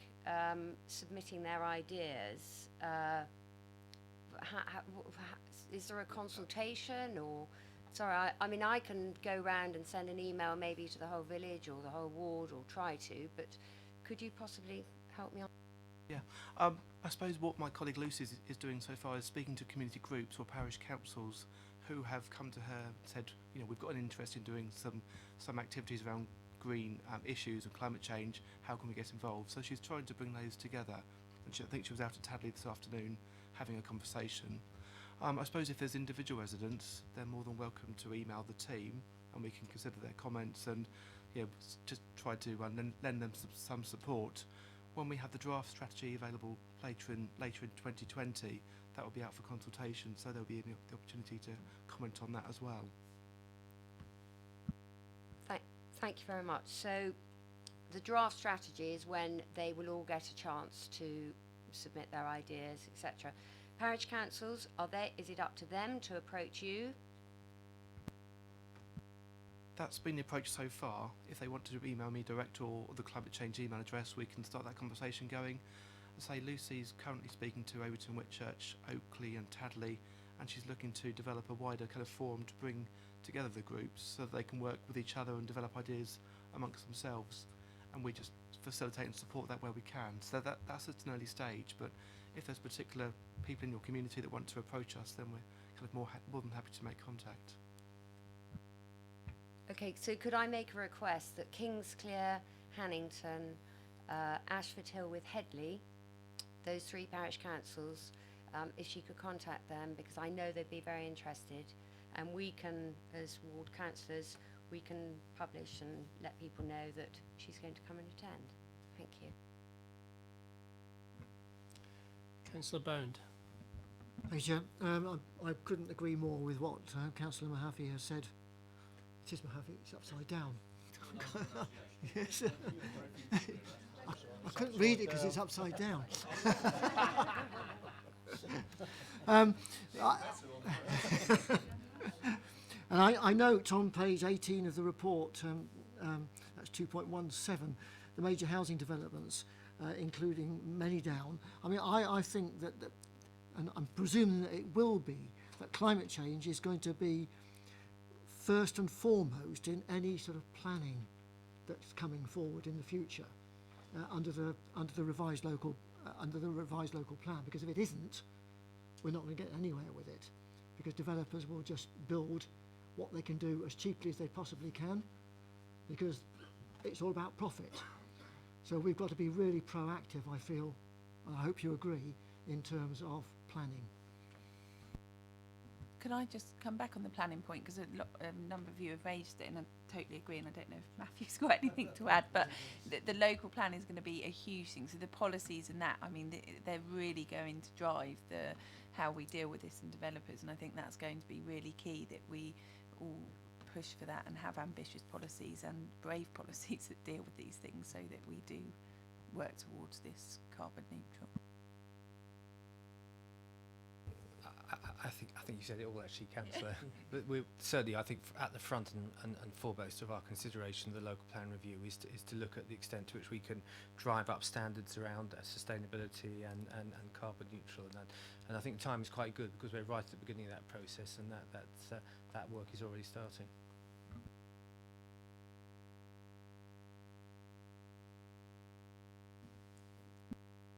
Councillor McCormick. Thank you, Chair. Much of what I was going to say has been touched on already by Councillor Mahaffey. I see this as an evolving, widening brief, particularly when we look at things like biodiversity and the impact of plastics on the environment. There's going to be this is going to be an evolving brief. The particular questions I had about how do we leverage what we're doing? We are very aggressive in our plans. How do we bring our partner agencies like Hampshire County Council along with us? How do we get the support of national government to help with that? How do we get the support of local businesses? How do we actively encourage them, get their lists of things that they need to change, which things have the biggest impact and are the easiest to do? Also, how do we encourage our residents through the use of local car dealerships to buy new cars. The current government target for phasing out the sale of petrol and diesel cars is not really fit for purpose. I would much rather we get a bit closer to the Norwegian model, which is an extremely ambitious target of 2025 for no new petrol and diesel vehicles. But how could we, as a council, incentivise that? We've got a very large number of car dealers up at Hound Mills. Just about any make of car is viable there, apart from maybe BMW and VW, who are slightly wider out. You know, I think at this stage we do need to think big on these things. Also, the page 14, section 2.4, the emissions table. Why is it that our gas consumption has seen a big rise from 2016-17? That's actually gone up. You know, we know historically these buildings that we're in, Dean's Apartments, are appallingly bad for energy inefficiency. It's been a problem that's been known about for quite a while, and a lot of that's inherent in the 70s design of this building, at least. The apartment's a bit newer.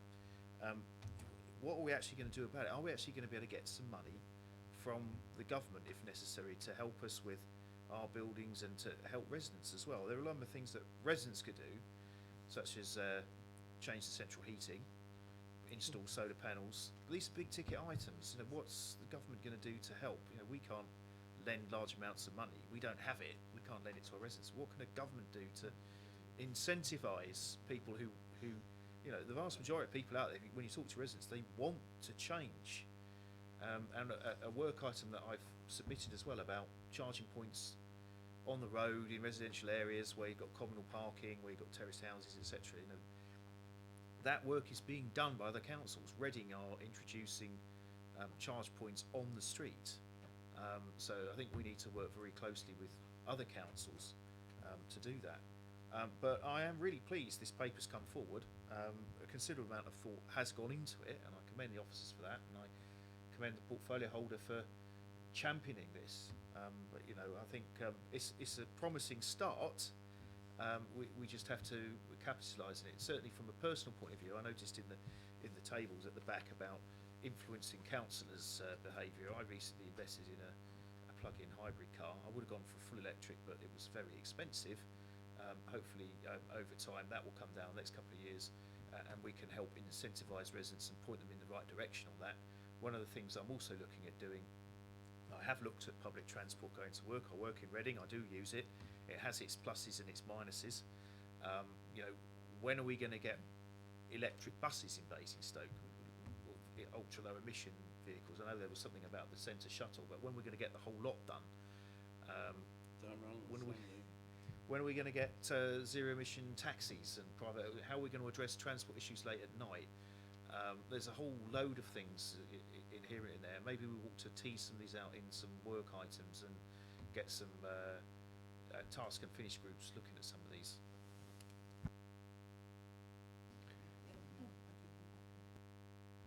I'll try and pick up all the points you made, but if I've missed things, do let me know. You mentioned Hampshire County Council. They've declared a climate emergency. Their timescales are slightly out of kilter with ours, not quite as ambitious, but we are engaging with them at all levels to effectively work in partnership as best we can and to ensure that we don't duplicate efforts, but certainly in terms of convincing residents and giving them the information we need. I think we're both on the same page in that sense. You mentioned businesses and the need to engage with them, and I think that's a point we acknowledge, and we do need to work harder to engage with businesses. I think Councillor Mahaffey made this point as well.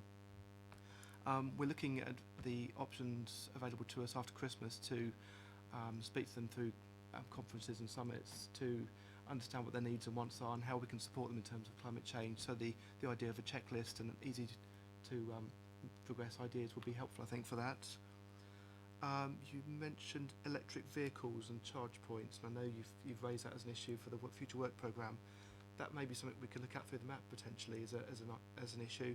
And I've spoken briefly to the officer involved in car parking in the Borough Council to see if that's an area he could help with, and he's happy to do so. Electric vehicle charged cars, we organised an event in top of town about 6 weeks ago.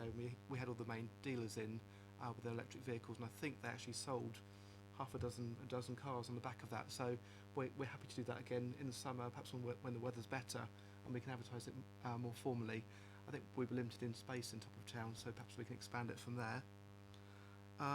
You mentioned funding for residents. We do have some loans available that residents are able to take advantage of for features to improve their homes for energy efficient purposes. They're kind of low cost loans.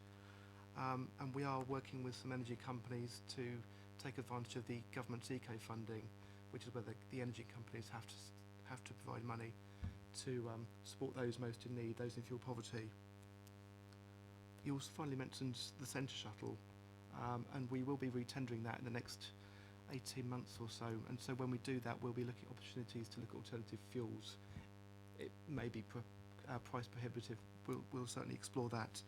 And finally, I think you mentioned the gas consumption in the buildings, and it has ramped up from 9% of our emissions to 15% most recently. I'm not entirely clear. I think it's because the police now occupy the building and the heating is on more intensively than when it's just Borough Council offices. I think that's the reason.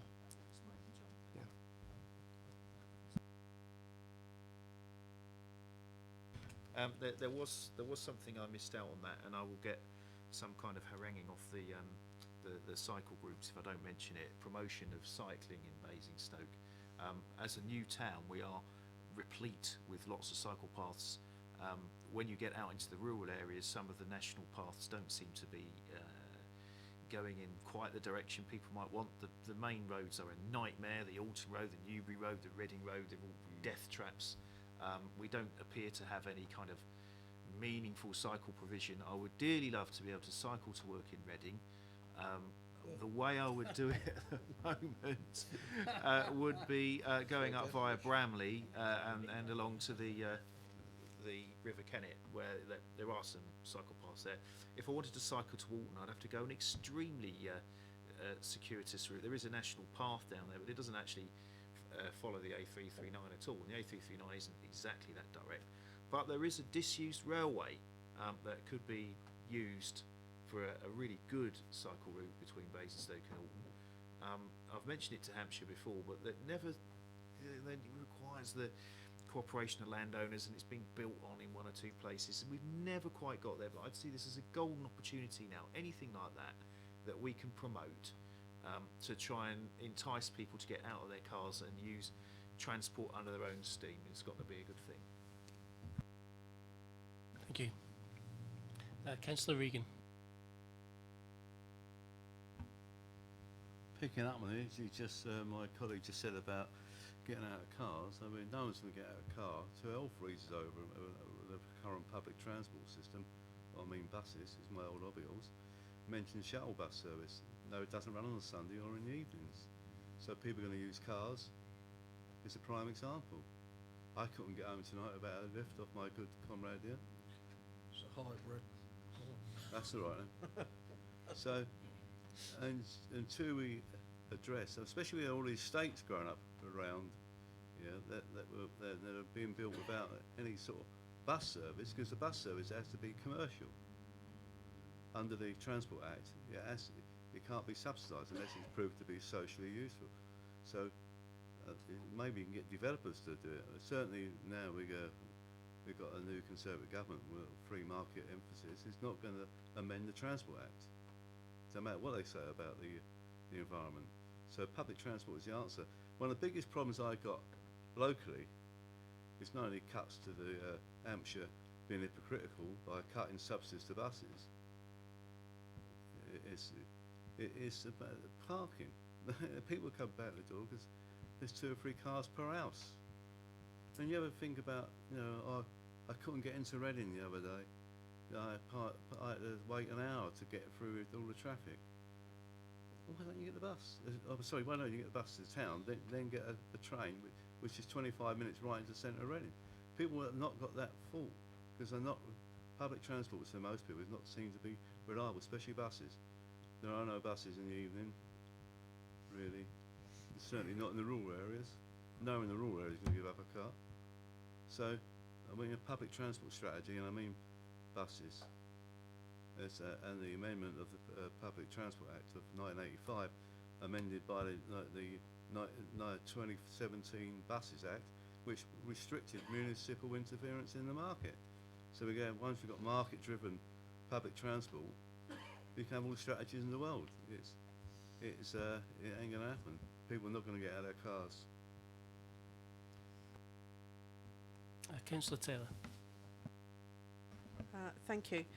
I'd like to sort of add a little bit onto the some of the things to consider in terms of the planning. And one of the things that always annoys me, because I always seem to suffer from it when I buy a house, is that the actual layout of these new developments is done to squeeze obviously as many properties in as possible, but it often means that the roof aspects are not suitable for solar panels, and I think that and I think that really is something that's got to be addressed, that it has to be a given that the aspect of the roof will be suitable, preferably they'll be installed, and preferably so that the house consumes what it generates rather than just put it into a grid. So I think I always feel strongly about that, because I feel robbed, as it's never an opportunity for me.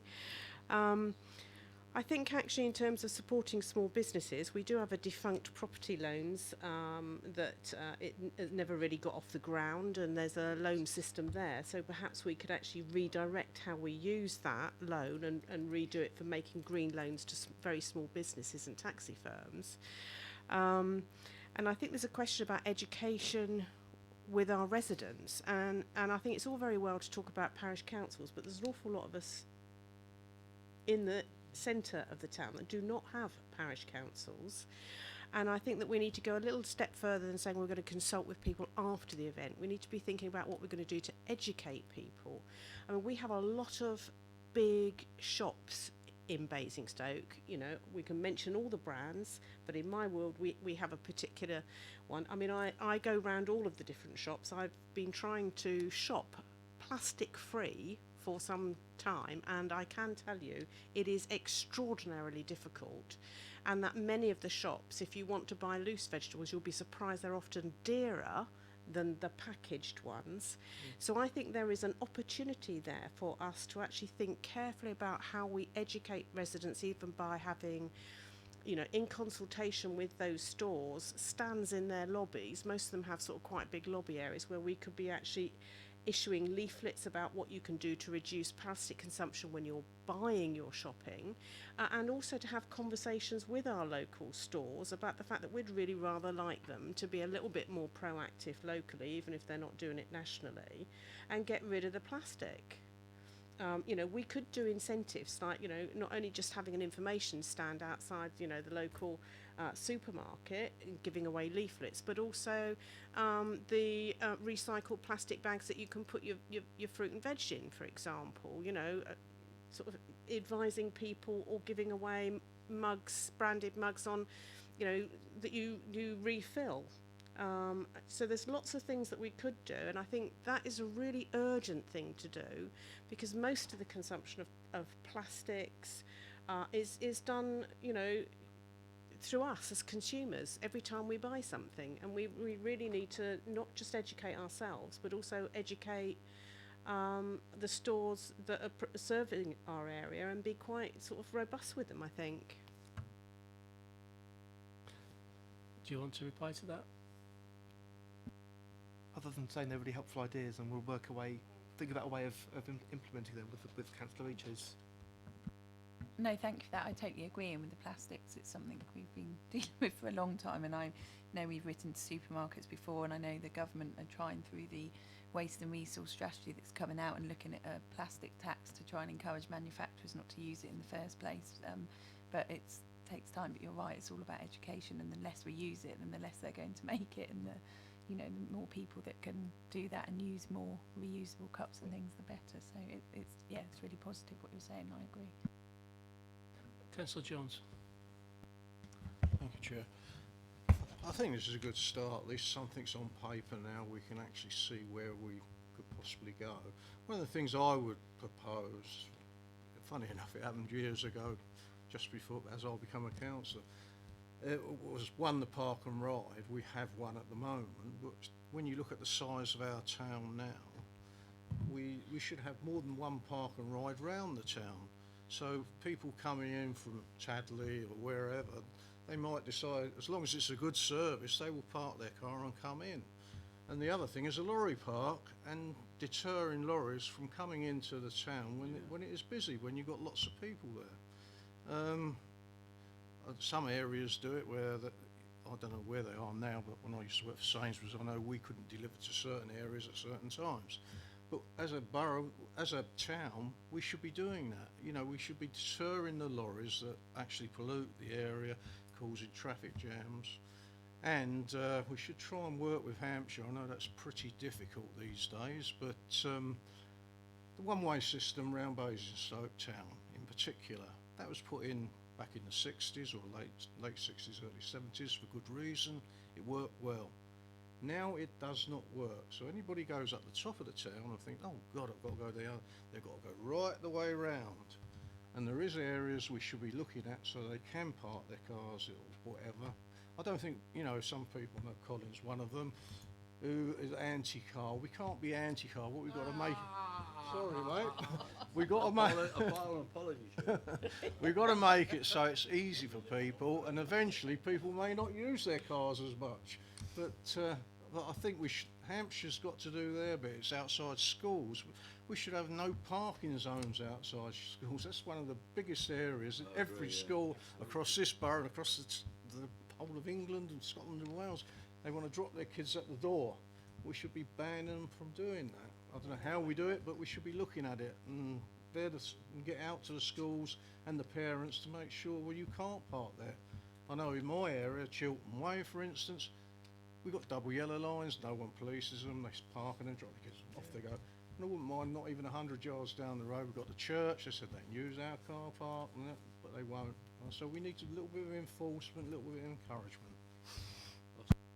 Thank you for that. Just on the school thing, it is a difficult one. It's always been an issue, but Hampshire have been doing quite a bit of work with that and going into schools. And I know, and it's one of the things as a local council, if you can get into your local schools and go to assemblies and tell kids this, it's amazing how they will then go on it, mum and dad or the carer that's dropping them off to school, and make them feel really bad for it. And there's Hampshire have got a team down at the county that are brilliant, and we've done, I think it was at St Mark's in Hatchwarren, and they actually gave them tubes to put outside. Now obviously you can't then use that for air pollution because it's not over a period of time, but the fact that they gave them diffuser tubes and showed how polluting it was to sit outside those schools, and then took that to an assembly to show the children, to then get the children to encourage their parents not to drop them off. So idea, but it hasn't worked because I have to drive through there very occasionally and you still can't get up and down the road. But the idea, it's behaviour change, and that behaviour is not going to change overnight, but the more you can educate children, the more they can go on, it will start to happen. Councillor Mahaffey. Thank you, Chair. You're going to have to forgive me for this because I was going to raise one point that I missed off my list, but as I'm listening, my list has expanded to 4 points I'd like to make. Just answering some of the points that were made over there. As regards education, I do agree that education at a school level very good, but to be honest, we use words like consultation and the requirement to educate people. I think, if you don't know about climate change now, you've been living under a rock for the last 10 years. We've gone past that. It's now time for big sticks, is my feeling, and there are easy things like increasing business rates for polluting industries, for companies that are still using plastic bags. Very simple to do that. Something that's within our power. Issuing fines for people that do sit at wherever they sit with outside schools with engines running. I think we should be a little bit more aggressive in our approach rather than sort of consultative. Is point number one. The point that was made by Councillor Regan about congestion, this is a bit of a contentious one, but we spend an awful lot of time in our highways policy trying to reduce congestion. From an environmental perspective, I quite like congestion because the more congestion there is, the less inclined you are to get in your car and drive into it. The M25 is a classic example of this. We built the M25 to speed people through. We didn't build it to be a car park, which it is, and so there's a bit of a there's a bit of a contradiction in that. The one point that I wanted to raise that I missed off my list earlier was there is also room for the use of sensible use of carbon offsetting. Now, carbon offsetting, unfortunately, people use carbon offsets as greenwash. It should never be the first point of call. It should always be about reduction, recycling, and then offsetting. But we shouldn't overlook the fact that there is room for carbon offsets, and also we need to be very aware that if we are going to use carbon offsets for the residual amount of carbon that we can't get rid of, there's an awful lot of very spurious carbon offsetting schemes out there. So you do have to look at the concepts of additionality and veracity, and we've got to do our due diligence on them very, very properly. The last thing I wanted to raise, and this is in sparked my thoughts by comments by Councillor McCormack, was how we engage our agency partners. This isn't sort of party policy, it's not council policy or anything like that, but I have been working on, with regards to the Manydown developments, I think there is a tremendous opportunity there. We're in a completely unique position with Manydown. The majority of developments are the council allows planning permission, hands it over to the developer, bye-bye, and the developer does whatever they want. We don't intend to do that. We want to be a long-term partner, and also Hampshire wants to be a long-term partner. I have a proposal that I confess has sat on my email for the last 2 months that needs to be forwarded to Councillor Isaacs, to essentially make Manydown completely carbon neutral. We are a very wealthy borough in terms of our assets, our investments. There is no reason why we can't divest ourselves of some of the assets to put in a different class, where effectively we are not subsidising but investing in Manydown in terms of passive house design, which is comments you were making earlier, Councillor Taylor, in terms of ground source heat pumps, solar PV. So effectively we're subsidising it, but if we keep a long-term control over it, using batteries, there's no reason why, hand in hand with Hampshire, we can't effectively be an electricity generator and make Manydown carbon positive rather than just carbon neutral. What it does mean is we have to be a little bit adventurous. We have to take the assumption that we do want to be an energy provider at some point in the future, because we can not only satisfy our carbon obligations, but we can then provide cheap electricity to the residents of Manydown or wherever else in the borough that we can siphon it off to. There's and again, it's on my email. I'm guilty of having sat and looked at it for a few weeks now, but I am going to introduce members to, and Councillor Eachus, to a development that's happened in Oxford about 10-15 years ago. Development company called Red Z.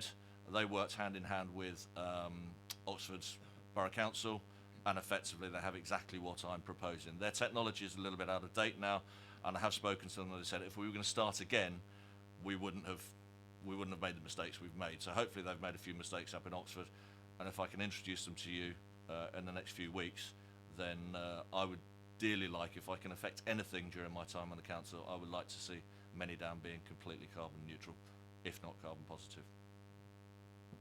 Thank you. Thank you.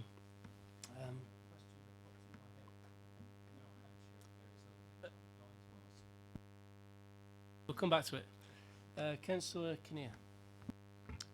I've just got a couple of ideas here.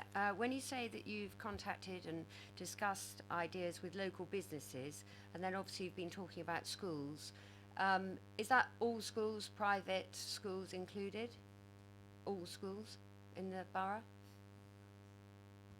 We're not the educational authority in that sense, so we're not so proactively in that sense. It's only the individual schools where there's been an issue reported to us through the ward members, like the example of St Mark's that Councillor Each mentioned. It's encouraging members to get in touch with their local schools, and where we've done that, I've gone into different schools and to scouts and things like that, and brownies, and we've had Maria Miller was working quite closely with St Mark's because they asked to do that type of scheme. So, and the team in Hampshire do have schools, you know, if schools contact me, I tell them, or if members contact me, I tell them to get in touch with that team.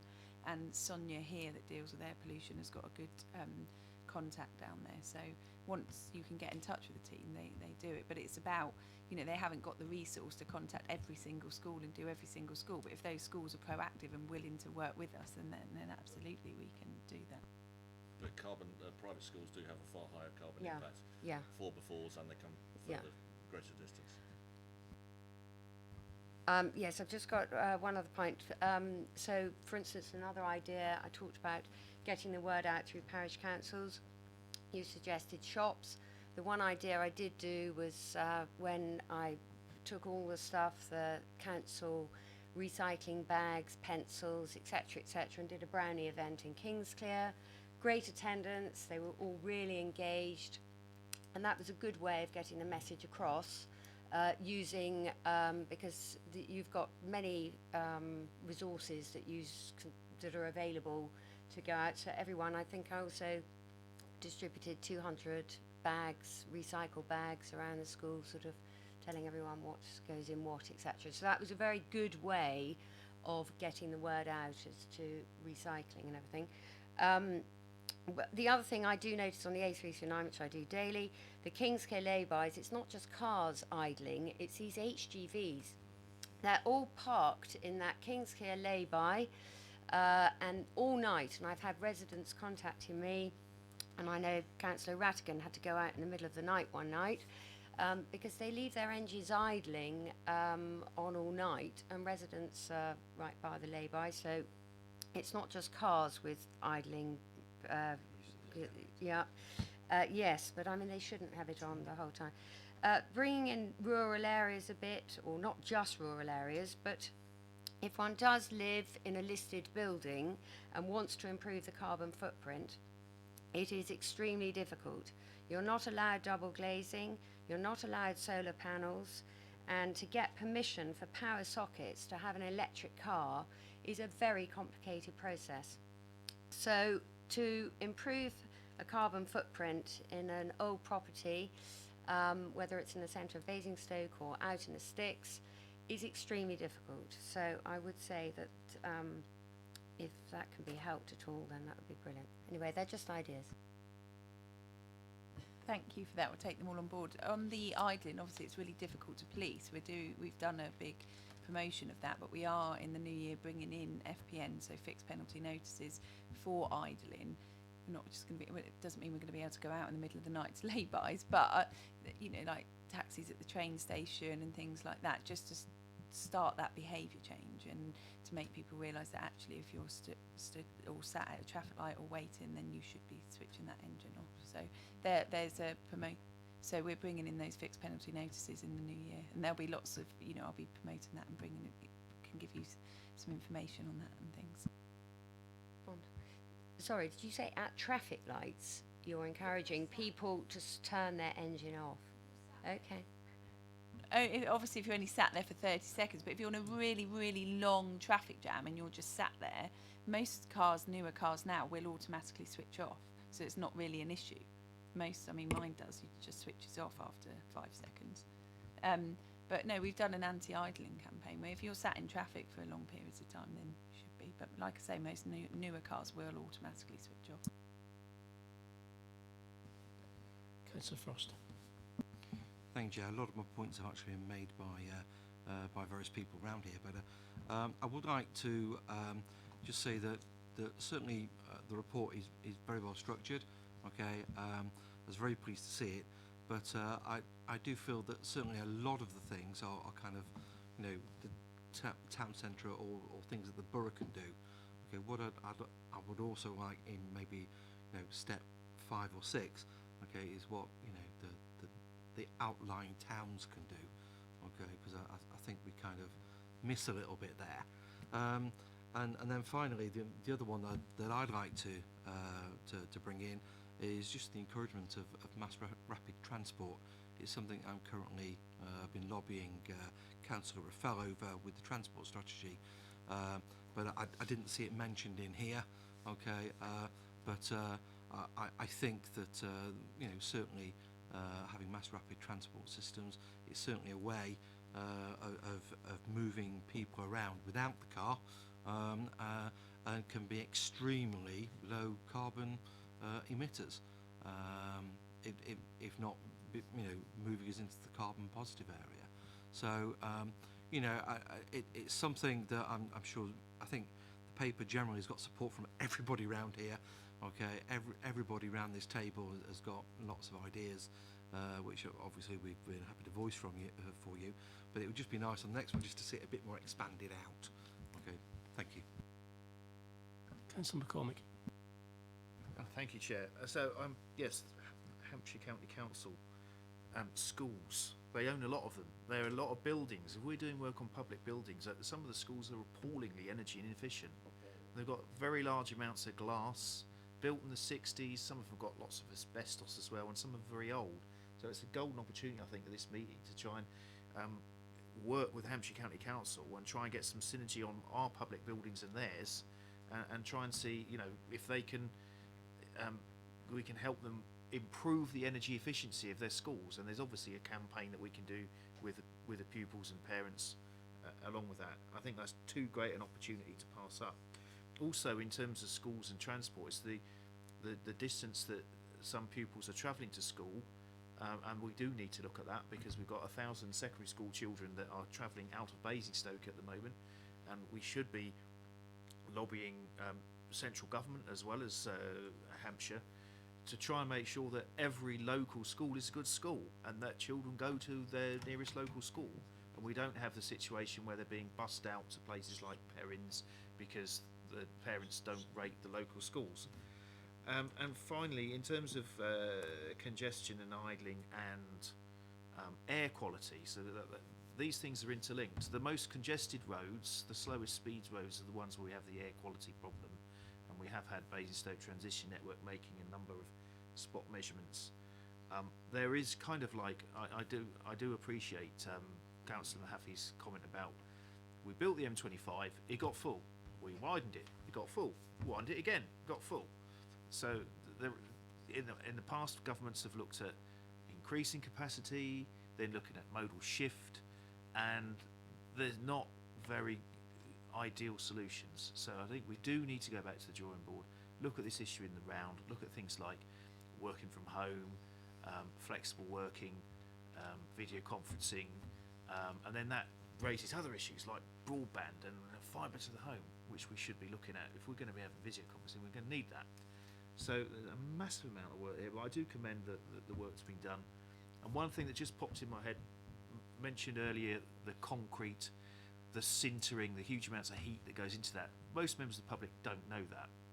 Similarly, the huge amounts of heat that goes into making the steel that's made in cars, even electric cars, and these things, the rare earth metals in them, it would be really good to try, and this will probably require government involvement as well, to try and get to a point where we don't have people buying a new mobile phone every 2 years. This one's 4 years old, it's still going. Eventually Apple will make sure it gets so slow I'll buy a new one, and that's something we need to look at.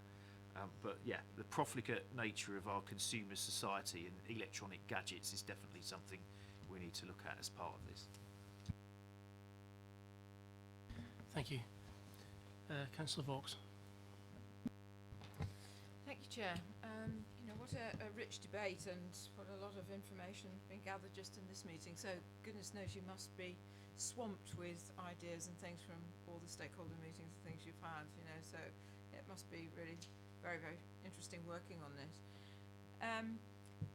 But I do wonder whether we've got so much we're going to disperse our effort. And I'm, you know, a bit of a planner. So my question is a bit more about process. So are we going to set ourselves targets year on year to get to our zero? So, and if we are, on what basis are we going to do that? And how are we going to prioritise what we're going to do to get the best bang for our buck, if you like, out of the reduction in carbon? Because there are lots of things that we might want to do for other reasons. It might be because socially we want to do it, or changing behaviours we might want to do it, but actually they don't release that much carbon, they don't help that much. And there are other things, you know, I'm thinking of the good old Pareto rule of 80-20. There you've probably got just a few really big things that will make the hugest difference, and then you've got loads of things that actually all very nice to do but don't have as much impact. So I just wondered how you're going to sift through all of this and get there. Thanks. In terms of the targets, I think you're right. I think we will be setting kind of interim targets to get us to our ultimate goals that were set out in the motion. So as we pull together studies that sit behind the work, we'll be in a better place to do that. But I think I couldn't commit to doing that now because I don't think we've got all the information, but certainly something that we're conscious of. And sitting again behind that is getting the biggest bang for our buck, as you put it, because I think it's important we do invest our scarce resources in the most effective ways. So I think that will come about in time, and want to understand where the biggest gains can be made. I think in terms of our own emissions, it's probably most straightforward because we understand where they're coming from and how we can reduce them. So I think the emphasis has got to be on looking at our fleet and to see where feasible, where realistic alternatives are available to the typical transit and tractor that we have. Then we start to invest in those to gradually reduce our emissions. And similarly for gas and electricity consumption, I think that's something where we can look to green energy quite quickly because there's certainly green electricity on the market. So I think that it will be a process that evolves over time, but we are certainly conscious of not wasting our efforts and resources in those measures that aren't terribly effective. So, you know, I think absolutely right. Control what we can do first, because you know that's where we can get the biggest return. But do you have a sense yet, with all the work that you've done, and yet there's such a lot that has been happening, where the biggest return might be in our wider communities, whether it's through business, whether it's through transport, whether it's through development of housing? Do you get a sense of where they might be? I think our priorities need to be really around transport, because looking at the borough-wide emissions, over 50% comes from transport. So that's not just our residents, but people perhaps passing through the borough. So we can start to influence those coming into the town centre by things like MRT and park and rides that have been mentioned by the councillors this evening, and things that we are working on with Hampshire County Council in that sense. So important things that we can progress, and there's often external funding opportunities that we can start to explore in more detail to make sure they happen. New development and policy development is something that we can progress as a council, and that has quite widespread effects for not much money effectively. So once we've got a new local plan in place, we can start to guide, you know, the number of homes we build each year and making sure they're of the highest standard. So I think that's something where the Borough Council has got a strong role and a lot of influence in that sense. So perhaps that's the area I think where we can start to work in more detail. Councillor Kinnear. Sorry, just one idea. This is actually for councillors. I think over 40 councillors request paper copies of agendas, and I would very much like to see maybe councillors doing their bit. We can all use a phone. We all get provided with iPads. Apologies. Okay, so some obviously can't do it for health reasons, but it's just an idea as to how we could do our bit. I believe there is a method of just telling democratic services what you want and what you want in paper, so that can be dealt with. Councillor Frost. Yeah, thank you. I think it's, it just suddenly came to me, and I hadn't seen it mentioned in the report. Okay, but one way of reducing the carbon footprint is obviously to lower our own carbon emissions. But another way is maybe to plant some trees.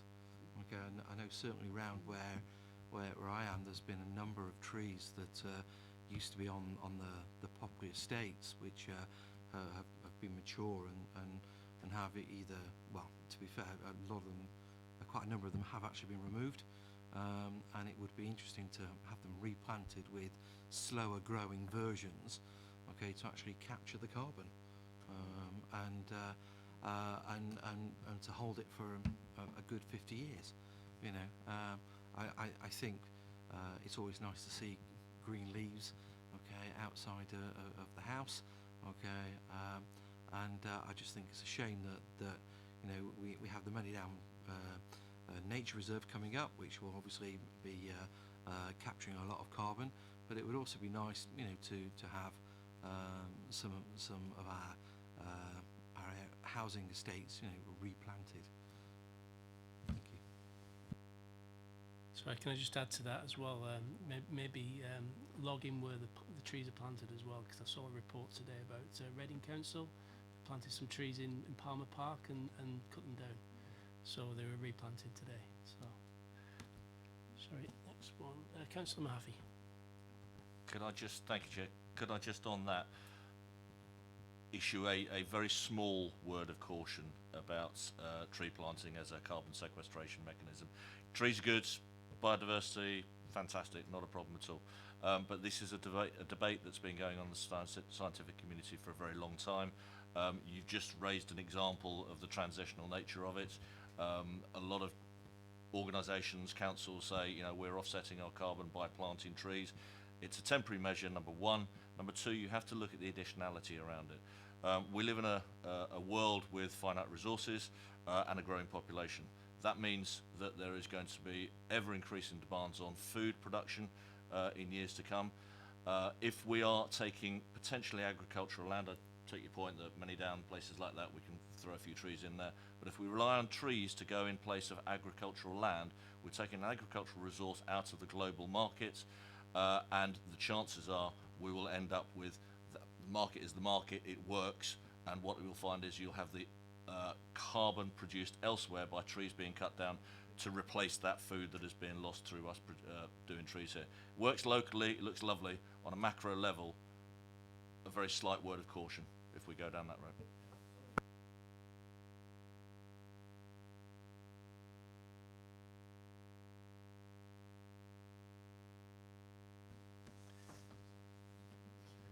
Okay. It's just what we call them. If we call them carbon offsets, we're running a very dangerous game. Councillor Jones. Sorry, Chair. Just to be fair, I'm not saying it's a permanent solution. Yes, I agree. It's temporary, but it gives us an opportunity to significantly capture the carbon. Okay, until we have a better method of dealing with it. Okay, so I appreciate it's temporary. I wasn't suggesting that we plant agricultural. It's just that certainly where I live, it would just be nice to have a few trees. I think there are a lot of schemes which we're looking at now as being best practice and will be identified as not being best practice in a few years. So, Councillor Jones. I don't know where I should answer this one. Yeah, I would give you a few trees out of Buckskin because we have the wrong sort of trees. We have forest trees, you know, what should be in a forest.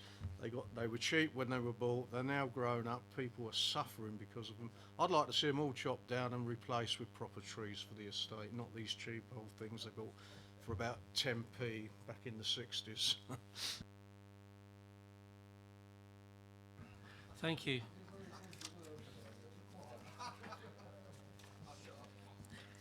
Well, I'd like to try and sum up on that, but there's quite a lot to sum up, so I'll leave that for Democratic Service to go through the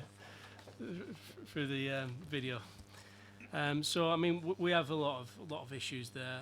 What I can identify is that, well, first of all, this is it's an update. It's not something to provide information for. It's just to tell us what we're doing. And I'd like to thank the officers for what effort they're making. I mean, the ambitious targets, very good. The fact that they're taking on more people, very good. Lots of issues: transport, public transport, building construction, improving buildings, environment, and businesses. We can detail those later, and then we'll feed that back into you. And you're going to provide a future report in February to the council, full council. So we look forward to that. Thank you. Yep. Can I just say thank you, because I thought that was really helpful and a really good debate. So thank you. Positive. Yeah, cancel Christmas. So if I go back onto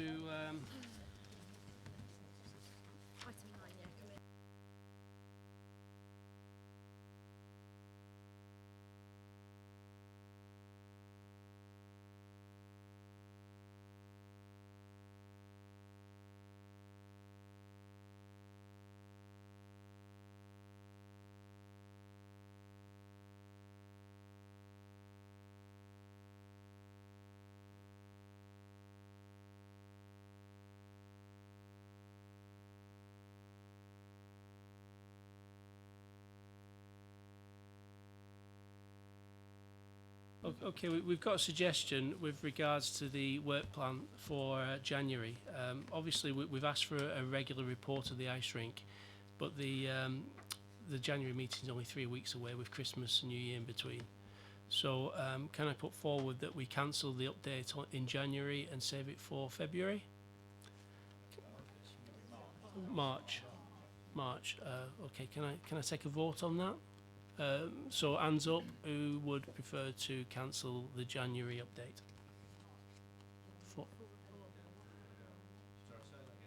So hands up for cancelling the update in January for the ice rink for a full update in March.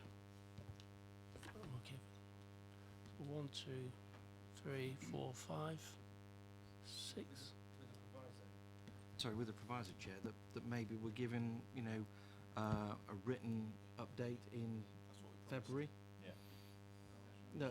No, you're going to give us just an emailed, okay? A couple of Yeah, paragraphs. yeah, just so that we have something, okay, in February, and then we have the written report in March. There's going to be nothing substantial, just a couple of paragraphs. Yeah. Councillor Jones?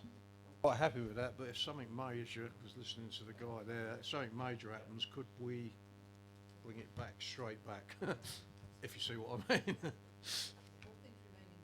Yeah. I'm more than happy with that, Chair. If something considerable happens, absolutely, we would come back in urgent scenario.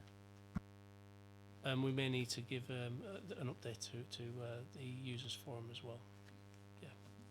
Okay, so I'll put that forward. Sorry, Chair, just to reiterate, so it was, we cancel it from January to March, okay, to get the actual report, but we can expect an email with a couple of paragraphs, okay, early February, just to keep us going in the interim. Is that correct? Yeah, and, Okay, I and can support an that. update if anything untoward comes. I can support that. So item 8, Community Environment Partnerships Work Programme. So if I go through the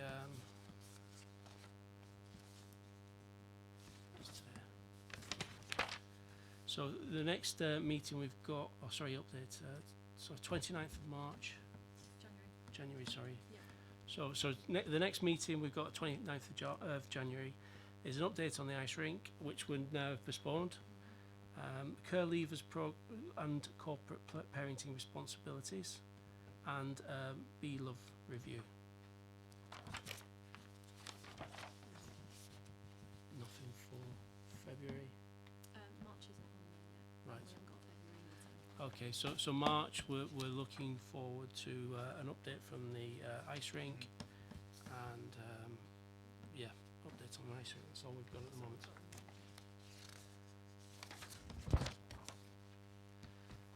The next thing is the current and planned working groups. So we have CCG Task and Finish Group. The group met on the 9th of the 9th and put together a list of questions to submit to CCG. The group agreed to have a final meeting once they have received a response from CCG.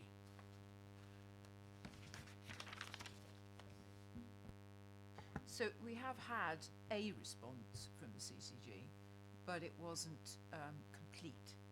So they said they were going to follow up with more information. I have, and I'm sure other people in this group have commented on the initial response, but there's been very little after that.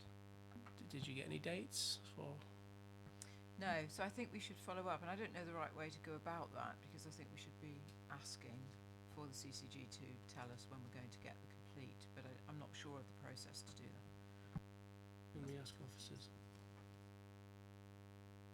The next is the CSPO Task and Finish Group. The group had their first meeting on the 11th of the 11th, where they received a presentation from the officers and requested some further information on various issues raised. The group agreed to meet again in January to continue the work.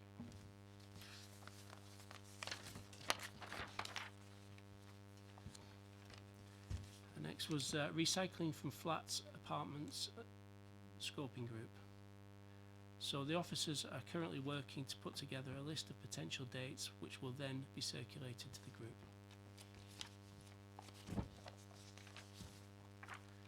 And that's it.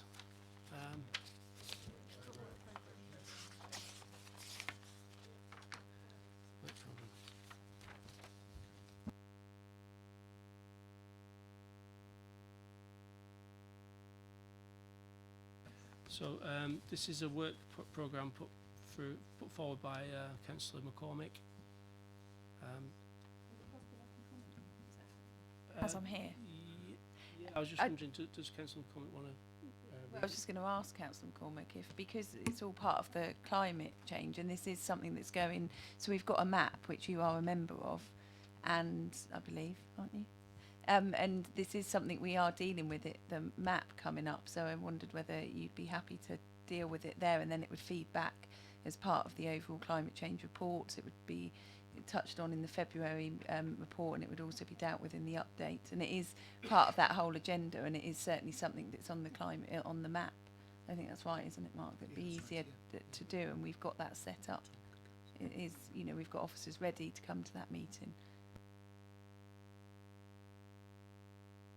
I would be happy for it to be discussed at the map, but it also intersects with something that we've been looking at already in the committee, which is the prioritised parking programme. And as I see it, the need for charge points means that the prioritised charge parking programme needs a complete reassessment because it doesn't take into account charging points. So I would quite happily have it discussed as part of that, as long as we recognise that the parking programme is probably going to need a complete, you know, reassessment of the criteria, because if we don't do that and we carry on with the same programme, we already know the limitations of the programme. We've previously agreed we wouldn't change it because although it wasn't perfect, it was slowly rolling out extra parking bays across the borough.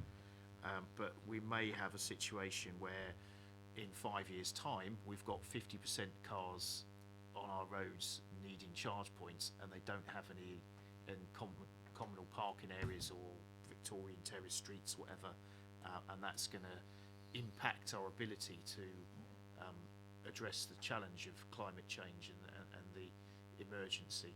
So as long as we take that into account, then I'm happy for it to go. Yeah, thank you, Councillor Cormack and Chair, if I may. Yeah, that's fine. And Tom Payne, who's the lead officer on this, has said to me in an email that he's happy for it to go to the map, and he's also happy to attend a meeting of the map, so that can be discussed. And then appreciate that's then a different work strand, but at least Tom will be there, and we can all bring that together and ensure that this isn't lost in translation. It all becomes, you know, and it may be that it becomes part of a future committee meeting, but at the moment, if we can start it there, that would be great. Thank you, everybody. I'll now pronounce this meeting closed. Thank you. Merry Christmas and Happy New Year. See you tomorrow night. See you tomorrow.